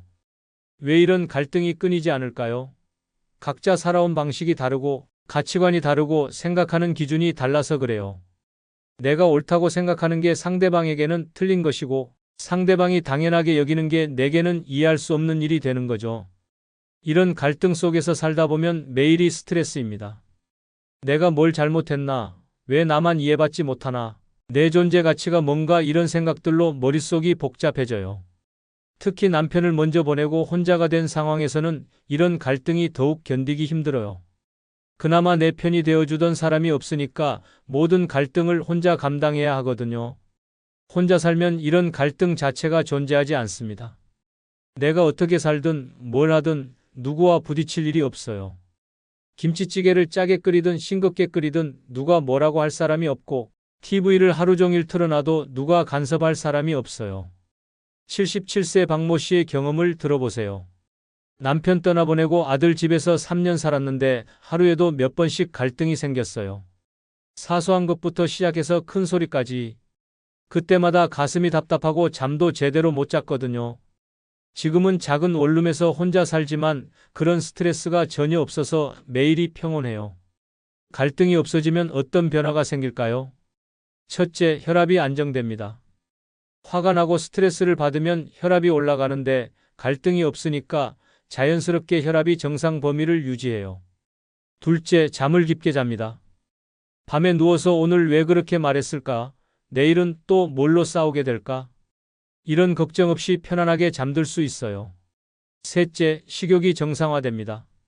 스트레스를 받으면 밥맛이 없어지거나 반대로 폭식하게 되는데 마음이 편하니까 규칙적이고 건강한 식사를 할 수 있어요. 넷째, 우울감이 사라집니다. 끊임없는 갈등 속에서는 나는 사랑받지 못하는 사람인가? 내가 잘못 살아온 건가? 이런 부정적 생각이 들기 마련인데 그런 상황 자체가 없어지니까 마음이 밝아져요. 더 중요한 건 자존감이 회복된다는 점이에요. 계속 비난받고 무시당하다 보면 내가 정말 문제 많은 사람인가 하는 자기 의심에 빠지게 되는데 갈등이 사라지면서 내가 나쁜 사람이 아니었구나를 깨닫게 되거든요. 물론 가족과의 관계가 완전히 끊어진다는 뜻은 아니에요. 오히려 적당한 거리를 두고 만나니까 서로 더 소중하게 느끼고 만날 때마다 좋은 이야기만 하게 되죠. 두 번째 이유는 바로 인간관계에서 오는 피로감과 상처를 줄일 수 있기 때문입니다. 관계가 피곤하다는 말 들어보신 적 있으시죠? 젊을 때는 몰랐어요. 사람들과 어울리는 게 즐겁고 누군가와 함께 있는 게 외롭지 않아서 좋다고 생각했죠. 그런데 나이가 들수록 점점 느끼게 돼요. 사람들과 만나는 게 이렇게 힘든 일이었구나라는 걸 말이에요. 왜 그럴까요? 나이가 들면서 에너지가 줄어드는 것도 있지만 무엇보다 관계 속에서 받는 스트레스가 예전보다 훨씬 크게 느껴지기 때문이에요. 젊을 때는 그냥 넘어갔던 말 한마디, 시선 하나가 이제는 마음에 깊이 박혀서 며칠씩 아프거든요. 특히 가족관계에서 오는 피로감은 정말 심각해요. 사랑하는 사람들이니까 더 기대하게 되고 더 실망하게 되고 더 상처받게 되죠. 내가 이렇게 해줬는데 왜 이럴까? 가족인데 왜 이렇게 냉정할까 하는 생각들이 마음을 갉아먹어요. 자식들과의 관계도 마찬가지예요. 좋은 마음으로 조언을 해줬는데 간섭한다는 소리를 들으면 하루 종일 마음이 상하고 안부 전화를 했는데 바쁘다며 성의 없이 받으면 내가 짐이 된 건가 하는 생각이 들어요. 친구들과의 만남도 점점 부담스러워져요. 만나면 온갖 자랑 이야기와 험담으로 가득하고 누군가는 우월감을 과시하고 누군가는 피해의식에 사로잡혀 있고 그런 사람들과 몇 시간 있고 나면 정신적으로 완전히 탈진 상태가 되죠. 혼자 살면 이런 관계적 피로감을 현저히 줄일 수 있습니다. 만나고 싶을 때만 만나고 만나고 싶지 않을 때는 만나지 않으면 되니까요. 억지로 참석해야 하는 모임도 없고 형식적으로 유지해야 하는 관계도 없어요. 82세 최모 씨의 고백을 들어보세요. 혼자 살기 전에는 일주일에 서너 번씩 누군가와 만났는데 만날 때마다 스트레스였어요. 집에 돌아와서는 오늘 또 왜 그런 말을 했을까? 저 사람이 나를 어떻게 생각할까 하며 혼자 되뇌곤 했죠. 지금은 정말 보고 싶은 사람하고만 만나니까 만남 자체가 즐거워졌어요. 관계의 선택권을 갖게 되면 질적으로 완전히 달라집니다. 의무감으로 만나는 관계가 아니라 진심으로 만나고 싶어서 만나는 관계만 남게 되거든요. 그러면 만남의 질이 높아지고 서로에게 상처 줄 일도 줄어들어요. 더 중요한 건 감정적 에너지의 보존입니다. 다른 사람들의 감정에 휘둘리지 않아도 되니까 내 감정을 내가 온전히 관리할 수 있어요. 누군가 화를 낸다고 해서 내가 덩달아 화날 필요도 없고 누군가 우울하다고 해서 내까지 우울해질 필요도 없어요. 관계에서 받는 상처도 현저히 줄어듭니다. 상처라는 건 기대와 현실의 차이에서 오는 거잖아요. 혼자 살면 다른 사람에 대한 기대 자체가 줄어들어. 이 사람이 나를 이해해 줄 거야. 이 사람은 나에게 이렇게 해줄 거야 하는 기대가 없으니까 실망할 일도 없는 거죠. 그렇다고 해서 모든 관계를 차단하라는 뜻은 아니에요. 오히려 관계의 질이 향상돼요. 억지로 만나던 관계들이 정리되고 나면 정말 소중한 몇 명과는 더 깊고 의미 있는 관계를 유지할 수 있거든요. 스스로를 돌보는 시간도 늘어납니다. 다른 사람들 감정 케어하느라 소진됐던 에너지를 이제 온전히 나를 위해 쓸 수 있어요. 내가 뭘 좋아하는지, 뭘 할 때 행복한지 다시 발견할 수 있죠. 무엇보다 마음의 평화를 얻을 수 있어요. 복잡한 인간관계의 소용돌이에서 벗어나니까 내 마음이 고요해져요. 다른 사람들의 말과 행동에 일희일비하지 않고 내 내면의 소리에 집중할 수 있게 되는 거예요. 물론 처음에는 외로울 수 있어요. 그동안 관계의 피로감에 지쳐 있으면서도 막상 혼자가 되면 적적할 수 있거든요. 하지만 이런 외로움은 일시적이에요. 진정한 평화와 자유를 맛보고 나면 다시는 복잡한 관계의 세계로 돌아가고 싶지 않을 거예요. 세 번째 이유는 바로 남의 시선에 휘둘리지 않아 당당해지기 때문입니다. 솔직히 고백하겠습니다. 우리는 평생을 남들이 어떻게 볼까 걱정하며 살아왔어요. 이 옷을 입으면 나이에 안 맞아 보일까? 이 행동을 하면 이상하게 생각할까? 우리 집이 너무 초라해 보일까? 이런 생각들이 머릿속을 끊임없이 맴돌면서 진짜 하고 싶은 것들을 포기하게 만들었죠. 더 심각한 건 가족들의 시선이에요. 자식들 앞에서는 아직 젊다는 걸 보여주려고 애쓰고 손자들 앞에서는 멋진 할머니가 되려고 노력하고 그런데 정작 그들이 원하는 할머니 상과 내가 되고 싶은 나 사이에는 항상 괴리가 있었어요. 동네 사람들의 시선도 부담스러웠죠. 저 할머니는 왜 혼자 다닐까? 자식들이 안 돌봐주나? 라는 소리를 들을까봐 괜히 외출을 자제하기도 하고 혼자 식당에 들어가는 것도 부끄러워했어요. 혼자 살기 시작하면 이 모든 부담에서 해방됩니다. 왜냐하면 내 일상을 지켜보는 사람이 없으니까요. 아침에 일어나서 거울을 보며 오늘은 뭘 입을까? 고민할 때도 누가 뭐라고 할까? 걱정하지 않아도 되고 밖에 나가서 뭘 하든 혹시 누가 볼까? 신경 쓰지 않아도 돼요. 이런 자유로움이 가져다주는 변화는 정말 놀라워요. 73세 정모 씨는 이렇게 말합니다. 혼자 살기 시작하고 처음으로 컬러풀한 옷을 샀어요. 전에는 나이 들어서 무슨 빨간 옷이냐는 소리 들을까봐 검정, 회색, 베이지만 입었거든요. 지금은 핑크도 입고 노랑도 입어요. 기분이 정말 좋아져요. 외모에 대한 자신감도 회복됩니다. 주름이 생기고 머리가 휘어지는 것도 자연스럽게 받아들일 수 있어요. 누군가 늙었다고 평가할 사람이 주변에 없으니까 나이 드는 것 자체를 부끄러워하지 않게 되거든요. 행동의 자유도도 완전히 달라집니다. 마트에서 카트를 끌고 천천히 구경해도 되고 공원에서 혼자 벤치에 앉아 멍하니 있어도 돼요. 왜 혼자야? 불쌍해 보인다는 시선을 의식하지 않고 당당하게 내 시간을 보낼 수 있어요. 더 나아가 새로운 도전에 대한 두려움도 사라집니다. 이 나이에 무슨 이라는 말을 들을까봐 포기했던 일들을 다시 시도해 볼 용기가 생겨요. 어떤 분은 75세에 컴퓨터를 배우기 시작했고 어떤 분은 80세에 요가를 시작했어요. 경제적인 부분에서도 당당해집니다. 가족들과 함께 살 때는 돈이 없어서 미안하다, 더 많이 벌지 못해서 죄송하다는 마음이 컸는데 혼자 살면서 내 수준에 맞게 살다 보니 그런 부담이 사라져요. 작은 집에 살아도 이게 내 능력이고 이게 내 선택이야 라고 당당하게 말할 수 있고 비싼 레스토랑 대신 분식집에서 혼자 식사해도 내가 원하는 곳에서 내가 좋아하는 음식을 먹는 거야 라고 생각할 수 있어요. 사회적 활동에서도 자신감이 생깁니다. 전에는 누구와 함께 가야 하나? 혼자 가면 이상하게 보일까? 걱정했던 일들을 이제는 혼자서도 당당하게 할 수 있어요. 영화관, 전시회, 강연회. 어디든 내가 관심 있으면 혼자라도 가는 거예요. 가장 중요한 변화는 내면의 당당함입니다. 남들의 평가나 시선에 의존하지 않고 내 기준으로 내 삶을 평가할 수 있게 되는 거예요. 남들이 뭐라고 하든 나는 이렇게 사는 게 좋다는 확신이 생기죠. 물론 처음에는 적응이 어려울 수 있어요. 평생 남의 시선을 의식하며 살아온 습관이 하루아침에 바뀌지는 않거든요. 혼자 식당에 들어갈 때도 어색하고 혼자 여행 갈 때도 쑥스러울 수 있어요. 하지만 이런 어색함은 금세 사라져요. 몇 번 해보고 나면 별거 아니네라는 걸 깨닫게 되고 오히려 왜 그동안 이런 걸 두려워했을까? 하고 웃게 될 거예요. 남의 시선에 휘둘리지 않는 당당한 삶, 이것이야말로 진정한 자유로운 노년이 아닐까요?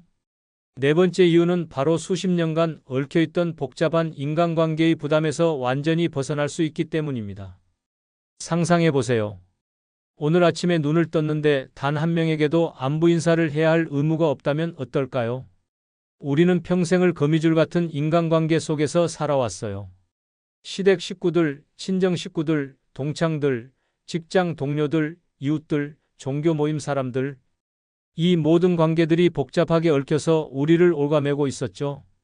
각각의 관계마다 지켜야 할 예의가 있고 챙겨야 할 의무가 있고 맞춰야 할 기대가 있어요. 누구 생일이면 축하 인사해야 하고 누구 집 경조사면 참석해야 하고 누구 자식 결혼식이면 축의금도 준비해야 하고 이런 관계들을 유지하는 데 들어가는 에너지가 얼마나 큰지 아세요? 정신적 에너지는 물론이고 시간, 돈, 감정까지 모든 것을 쏟아부어야 해요. 더 피곤한 건 이런 관계들이 대부분 진심이 아니라는 점이에요. 정말 좋아서 만나는 관계가 아니라 안 만날 수 없어서 예의상 유지하는 관계들이 대부분이거든요. 친정 시댁 모임에 가면 항상 긴장해야 해요. 무슨 말을 해야 할까? 혹시 실수하지 않을까? 저 사람이 나를 어떻게 생각할까? 이런 걱정들로 머리가 복잡해지죠. 동창회나 종교 모임도 마찬가지예요. 가기 전부터 무슨 옷을 입어야 할까? 누구누구가 올까? 또 무슨 자랑 이야기를 들어야 할까 하며 스트레스를 받아요.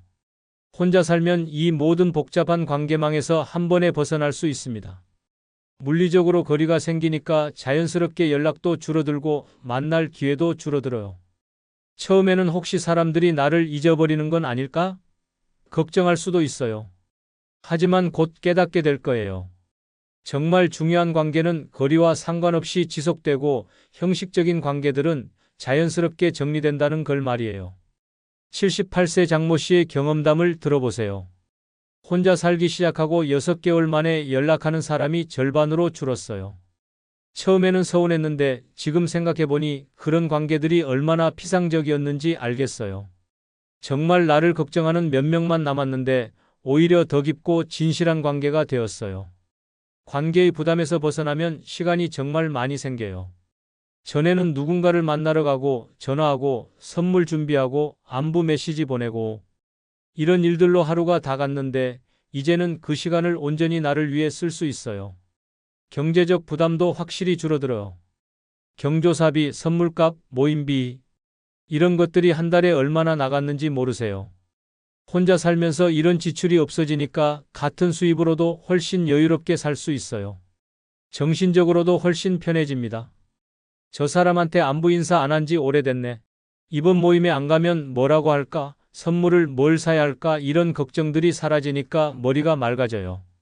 무엇보다 감정적 자유를 얻을 수 있어요. 다른 사람들의 감정 변화에 휘둘리지 않아도 되니까 내 감정을 내가 온전히 관리할 수 있거든요. 누군가 화를 낸다고 해서 내가 덩달아 스트레스 받을 필요도 없고, 누군가 우울하다고 해서 내까지 우울해질 필요도 없어요. 관계 정리가 되고 나면 진짜 소중한 사람들이 누구인지 명확해져요. 의무감으로 만나던 사람들과 진심으로 만나고 싶은 사람들이 구분되는 거죠. 그러면 남은 관계들의 질이 훨씬 높아져요. 새로운 관계에 대한 부담도 없어져요. 이 사람과 친해지면 또 복잡해질까? 하는 걱정 없이 자연스럽게 사람들을 만날 수 있어요. 부담 없는 관계, 깔끔한 관계만 유지할 수 있는 거죠. 물론 가끔은 외로울 수 있어요. 그동안 복잡하다고 투덜댔던 관계들이 없어지고 나니 적적할 수도 있거든요. 하지만 이런 외로움은 일시적이에요. 진정한 평화와 자유의 가치를 알게 되면 다시는 복잡한 관계의 세계로 돌아가고 싶지 않을 거예요. 다섯 번째 이유는 바로 60년 살아온 인생에서 처음 맛보는 완전한 자유를 누릴 수 있기 때문입니다. 자유라는 단어를 들으면 어떤 느낌이 드시나요? 어쩌면 우리는 평생 진짜 자유가 뭔지 모르고 살아왔을지도 몰라요. 어릴 때는 부모님 말씀에 따라야 했고, 학교 다닐 때는 규칙에 맞춰야 했고, 직장 다닐 때는 상사 눈치를 봐야 했고, 결혼해서는 가족을 위해 희생해야 했죠. 그런데 지금 생각해보니 내가 정말 원하는 대로 산 적이 언제였을까요? 항상 누군가를 위해서 무언가 때문에 내 욕구를 뒤로 미뤄왔잖아요. 혼자 사는 삶에서 마주하는 자유는 이전과는 완전히 다른 차원이에요. 이건 단순히 하고 싶은 걸 할 수 있다는 수준이 아니라 진짜 나로 살 수 있다는 근본적인 자유거든요. 시간의 자유부터 살펴볼까요? 알람 없이 자연스럽게 눈뜨는 아침의 여유로움을 상상해 보세요. 몇 시까지 일어나야 해? 누구를 위해 뭘 준비해야 해? 이런 압박 없이 그냥 내 몸이 원할 때까지 잠들고 내 몸이 원할 때 일어나는 거예요. 75세 김모 씨는 이런 경험을 마법 같다고 표현해요. 60년 동안 시계에 맞춰 살았는데 처음으로 내 몸의 리듬대로 살아보니 이렇게 편할 줄 몰랐어요. 배고플 때 먹고 졸릴 때 자고 이게 진짜 자연스러운 삶이었구나 싶더라고요. 공간의 자유도 놀라워요. 내 집이 온전히 내 것이 되는 경험이란 거실에 요가 매트를 깔아놔도 되고 침실에서 간식을 먹어도 되고 화장실에서 노래를 불러도 돼요. 누구의 허락도 누구의 이해도 필요 없어요. 어떤 분은 거실 한복판에 화분 100개를 놓고 작은 정원을 만들었대요. 가족들이 있었다면 길이 막힌다, 지저분하다 소리 들었을 텐데 지금은 아무도 뭐라고 할 사람이 없으니까 맘껏 취미생활을 즐기는 거죠. 선택의 자유는 또 어떤가요? TV 리모컨을 두고 실랑이 할 필요도 없고 저녁 메뉴를 놓고 고민할 필요도 없어요. 오늘은 드라마 몰아보기를 해도 되고 하루 종일 라면만 먹어도 되고 밤새 책을 읽어도 돼요. 정말 사소한 것들이지만 이런 선택의 자유가 주는 행복감은 어마어마해요. 내가 원하는 대로 할 수 있다는 것 자체가 주는 쾌감이 있거든요. 감정의 자유도 빼놓을 수 없어요. 더 이상 누군가의 기분에 맞춰 내 감정을 조절할 필요가 없어요. 슬프면 실컷 울어도 되고 기쁘면 혼자서라도 춤춰도 되고 화가 나면 베개에 대고 소리 질러도 돼요. 이런 감정의 자유가 얼마나 소중한지 몰라요. 평생을 참아야 해, 이해해야 해, 맞춰줘야 해라며 내 감정을 억누르고 살았는데 이제야 비로소 내 감정을 온전히 느끼고 표현할 수 있게 된 거예요. 더 나아가 존재의 자유까지 누릴 수 있어요. 누구의 아내, 누구의 어머니, 누구의 며느리가 아닌 그냥 나 자체로 존재할 수 있는 거예요. 다른 사람의 기대나 역할에 맞춰 연기할 필요 없이 있는 그대로의 나로 살 수 있어요. 이런 자유를 맛보고 나면 정말 놀라운 일이 생겨요. 잠들어 있던 창의성이 깨어나고 잊고 있던 꿈들이 되살아나고 진짜 내가 누구인지 발견하게 되는 거예요. 어떤 분은 70세에 시를 쓰기 시작했고 어떤 분은 75세에 그림을 그리기 시작했어요. 이런 재능이 있었나?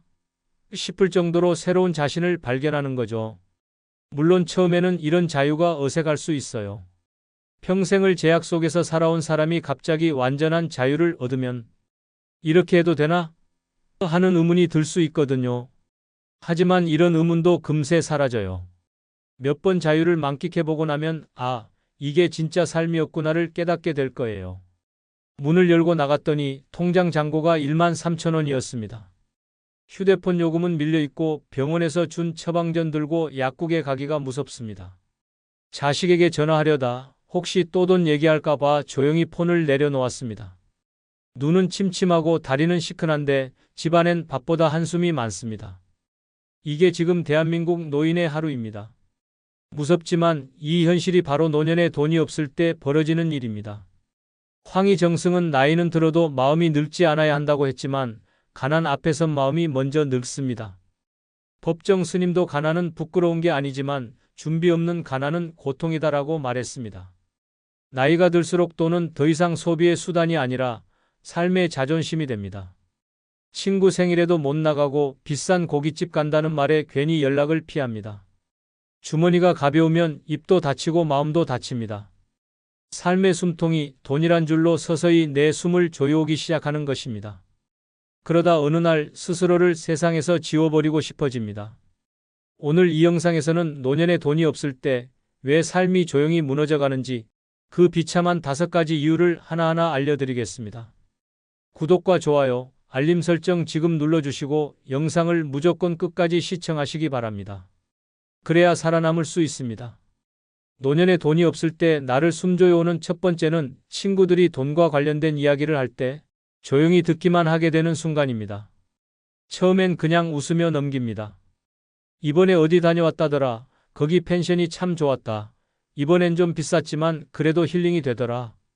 다들 돌아가며 한마디씩 이야기꽃을 피우는데 나는 괜히 입을 꾹 다뭅니다. 말끝마다 돈이 섞여 있다는 걸 그들은 모릅니다. 아니, 어쩌면 알지만 아무렇지 않게 말하는지도 모릅니다. 그때부터 가슴 한쪽이 쿡쿡 쑤십니다. 속으로 말합니다. 나도 가고 싶었는데, 나도 예전엔 그런 얘기 했었는데, 지금은 그냥 듣는 것만으로도 벅차다. 사람은 이상하게도 마음이 허전하면 입도 다치고 표정도 굳어집니다. 이야기엔 섞이지 못하고 웃음도 어색해지고 자꾸만 자리를 피하고 싶어집니다. 그 자리가 부러운 게 아니라 소외감을 견디기 힘든 것입니다. 나는 빠져도 되는 사람인가? 이 자리에 내가 왜 있는 거지? 조금씩 아주 조금씩 존재 자체가 투명해지는 느낌이 스며듭니다. 무서운 건 이런 장면이 한 번이 아니라는 겁니다. 주말엔 어디서 밥을 먹었다. 이번엔 제주도가 좋더라. 다음엔 해외도 한번 가보자. 돈이 있는 사람들의 대화는 자연스럽게 경험을 공유합니다. 그리고 그 경험에는 늘 비용이 따라옵니다. 하지만 돈이 없는 사람은 어떤가요? 경험을 나누지 못하고 기억을 꺼내지도 못하고 결국 아무 말도 못하게 됩니다. 말을 못하게 되면 점점 자리를 잃게 됩니다. 말을 잃고 관계를 잃고 결국 사람을 잃습니다. 서울 구로구에 사는 75세 박정희 씨는 한때 여행동호회에서 활발히 활동하던 사람이었습니다.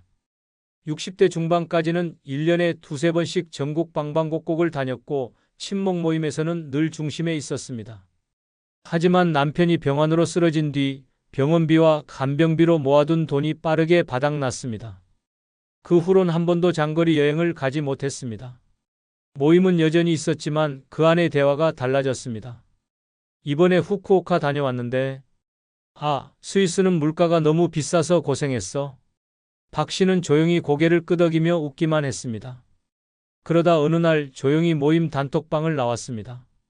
친구 한 명이 전화를 걸어 왜 요즘 안 나오냐고 물었지만 박 씨는 웃으며 말했습니다.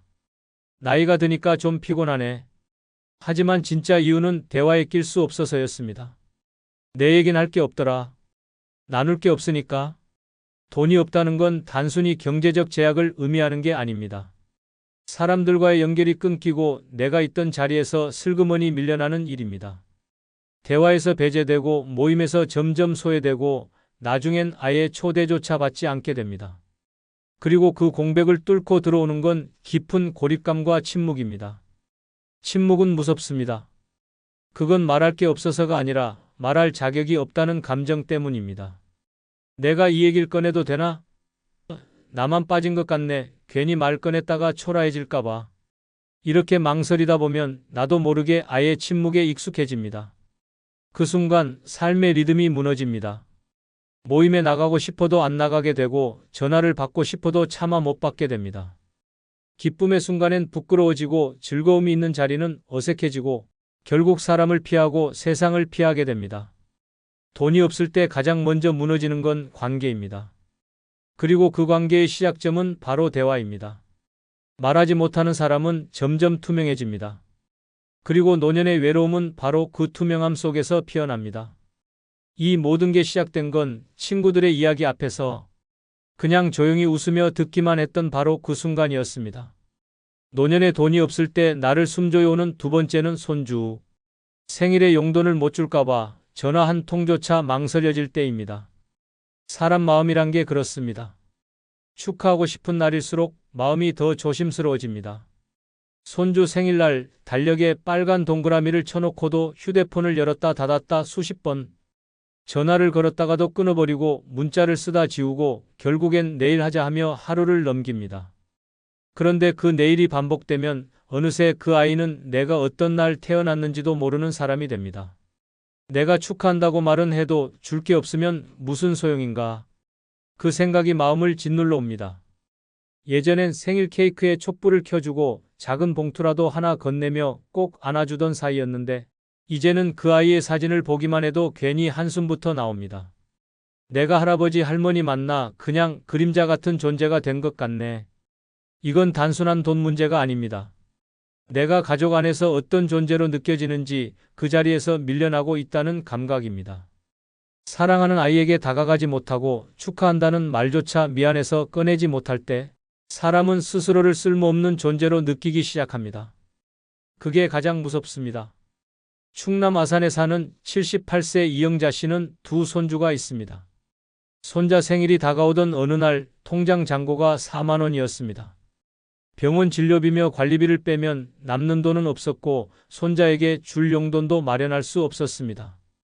그냥 얼굴이라도 보러 가자는 생각을 했지만 괜히 쓸쓸해질까봐 발길이 떨어지지 않았습니다. 결국 그날 전화도 하지 못했습니다. 며칠 뒤 딸에게 전화가 왔습니다. 엄마, 애가 생일날 전화 안 왔다고 서운해하더라. 그 말을 듣고 이 씨는 처음으로 휴대폰 앞에서 울었습니다. 돈이 없다는 게 이렇게 마음까지 움켜쥐는 일인 줄은 몰랐다고 했습니다. 그날 이후 아이 생일엔 전화라도 꼭 걸자 다짐했지만 여전히 통화 버튼을 누르는 건 두렵습니다. 이번에도 줄 게 없는데 또 실망할까봐. 노년에 돈이 없으면 사랑조차 위축됩니다. 표현하고 싶지만 표현할 수 없는 마음이 쌓이면 그 관계는 서서히 멀어집니다. 아이 입장에선 그냥 전화 안 온 할머니지만 그 안에는 줄 게 없어서 말을 못 꺼낸 깊은 상처가 숨어 있습니다. 더 무서운 건 이런 일이 한 번이 아니라는 겁니다. 입학할 때, 졸업할 때, 어린이날, 추석, 크리스마스. 어느 날부턴가 이 모든 날이 피하고 싶은 날이 됩니다. 전화 한 통에 담긴 축복조차 돈 앞에서 움츠러듭니다. 그리고 그 마음은 결국 이렇게 굳어집니다. 내가 사라져도 저 아이는 괜찮겠지. 나는 없어도 되는 사람인가 보다. 그 외로움은 조용히 하지만 확실하게 사람의 정신을 무너뜨립니다.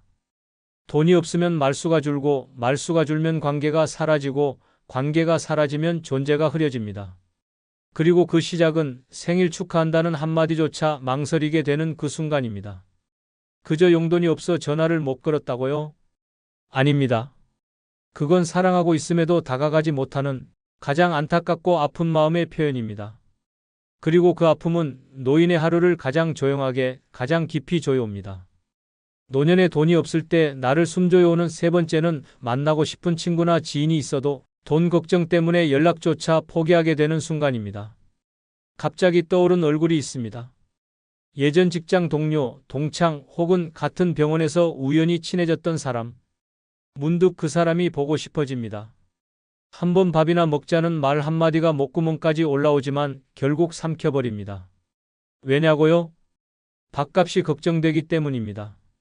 지하철 탈 돈, 식당 가서 커피 한 잔 마실 여유조차 없을 때 사람은 보고 싶은 마음보다 지갑 걱정이 먼저 앞섭니다. 그리고 그 걱정이 쌓이면 결국 관계를 끊는 습관이 몸에 배입니다. 나이 들면 친구가 보물이다라는 말, 누구보다 잘 알고 있습니다. 하지만 현실은 다릅니다. 돈이 없으면 친구조차 만날 자격이 없다고 느끼는 순간이 옵니다. 한 끼 밥값도 내기 어려운 처지에서 오랜만에 얼굴 보자는 말이 쉽게 나올 수 있을까요? 상대가 아무렇지 않게 생각하더라도 내 마음은 그렇지 않습니다. 내가 괜히 민폐 아닌가?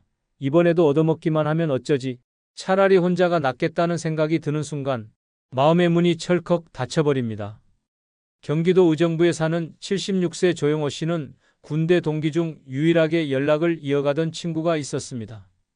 젊었을 땐 1년에 두세 번은 꼭 만나서 국밥 한 그릇에 웃고 떠들었고 연금 받은 날에는 술 한 잔씩 건네며 서로의 노후를 위로하던 사이였습니다.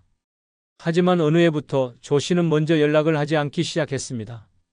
애들이 등록금 문제로 힘들다며 연금을 중단했고 병원비도 계속 나가면서 지갑이 얇아졌습니다. 그러다 친구에게 연락이 왔습니다. 야, 우리 올해는 얼굴 한번 보자. 그 말에 조 씨는 이렇게 대답했습니다. 나 요즘 좀 바쁘다. 건강이 별로 안 좋아서. 그건 거짓말이었습니다. 바쁜 것도 아니고 아픈 것도 아니었습니다. 그냥 지갑이 비었기 때문입니다. 그 후론 연락도 안 왔습니다. 그리고 조 씨는 그 친구가 몇 달 뒤 갑자기 세상을 떠났다는 소식을 들었습니다. 내가 한 번만 연락했어도. 그 말이 머릿속에서 수없이 반복되었지만 이미 너무 늦었습니다. 돈이 없다는 건 단지 소비를 못하는 게 아니라 인연을 포기하게 만드는 힘입니다. 보고 싶은 사람을 못 만나고 그리운 사람과의 거리를 일부러 두게 만들고 결국 외로움이라는 거대한 벽 속에 스스로를 가두게 됩니다. 젊었을 땐 돈 없어도 만나자고 말합니다. 하지만 나이 들면 말은 달라도 현실은 냉정해집니다.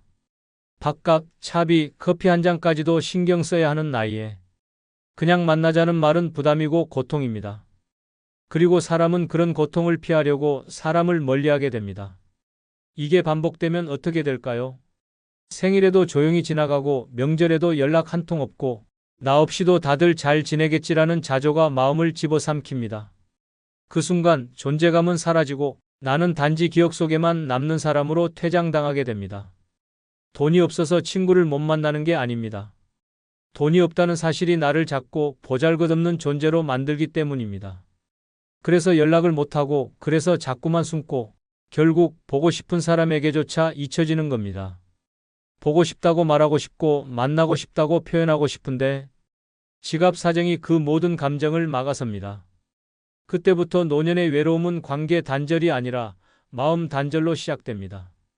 그리고 그 단절은 조용히 나를 무너뜨립니다. 그 시작이 바로 오늘은 그냥 참고 다음에 연락하자 하는 그 순간입니다. 노년에 돈이 없을 때 나를 숨조여오는 네 번째는 친구와 밥을 먹어도 여행을 가도 머릿속엔 오로지 돈 계산만 할 때입니다. 웃고 있지만 웃는 게 아닙니다. 식당 문을 열고 들어서는 순간 눈은 메뉴판 가격부터 흡습니다. 김치찌개가 13,000원이야? 차라리 순댓국 시킬까? 주문을 마친 뒤에도 계산 걱정이 머릿속을 떠나지 않습니다. 식사 자리에선 친구의 얘기에 고개를 끄덕이지만 마음속은 전혀 다른 셈법으로 바쁩니다. 오늘 내가 계산할 차례였던가? 이번에도 얻어먹는 건가? 그런 생각이 계속 맴돕니다. 사람들과 함께 있어도 속으론 혼자입니다. 머릿속에선 지출표를 돌리며 자책합니다.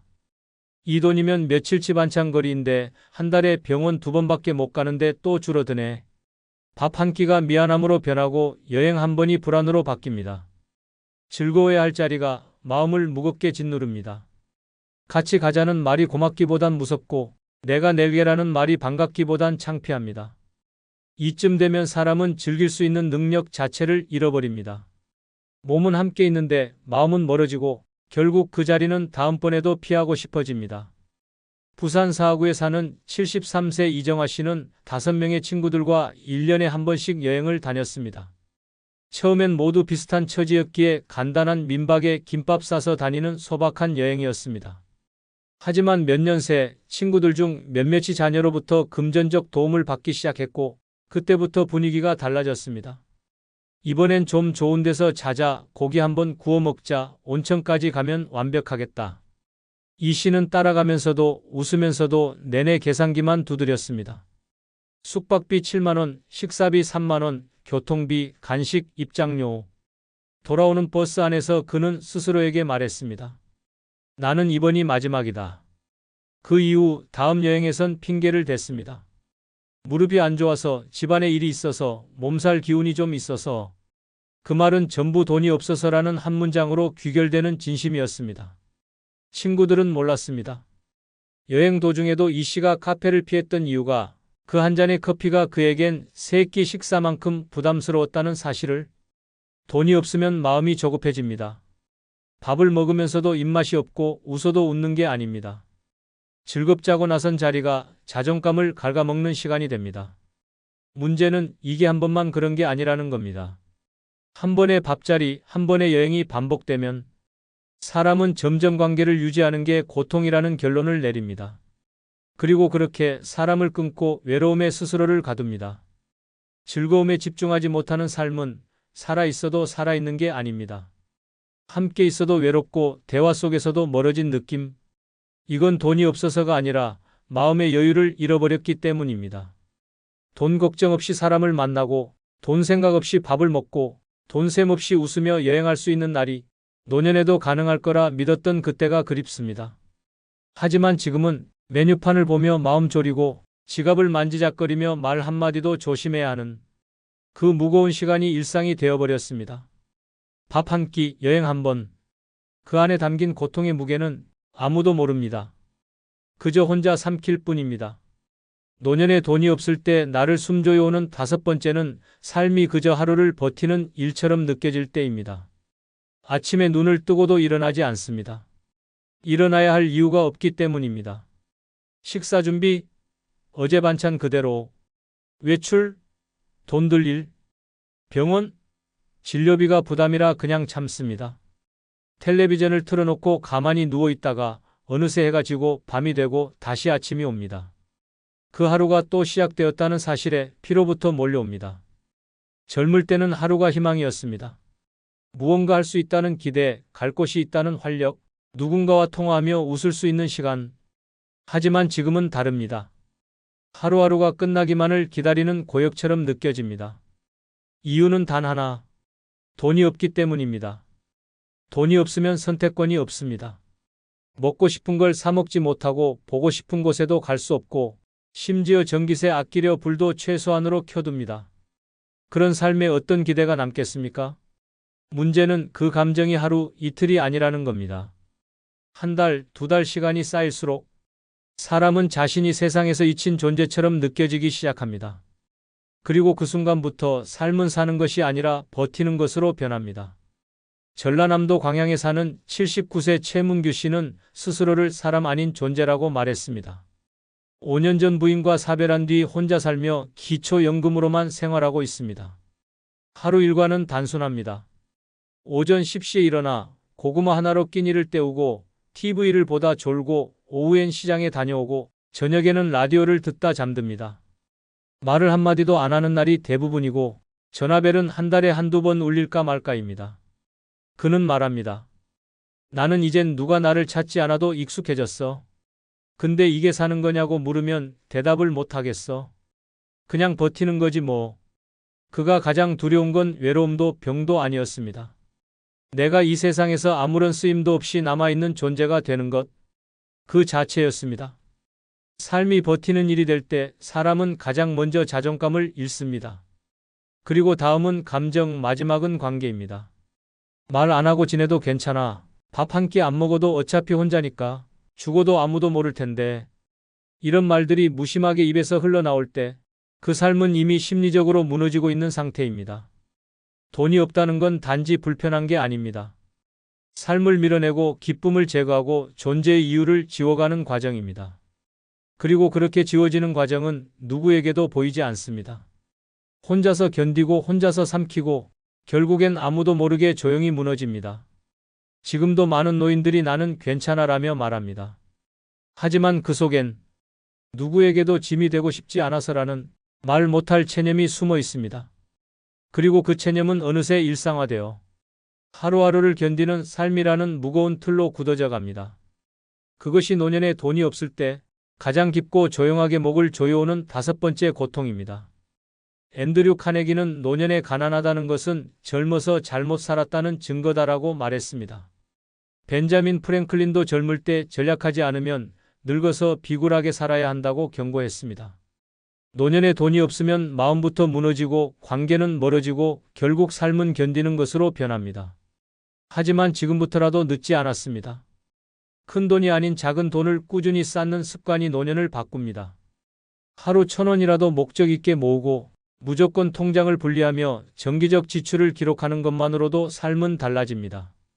가장 중요한 건 남을 위해 모으는 돈이 아닌 나를 위해 쓰는 돈을 따로 만들어야 한다는 점입니다. 자식 걱정보다 내 노후가 먼저입니다. 작은 준비가 내 노년의 숨통을 지켜줄 유일한 길입니다.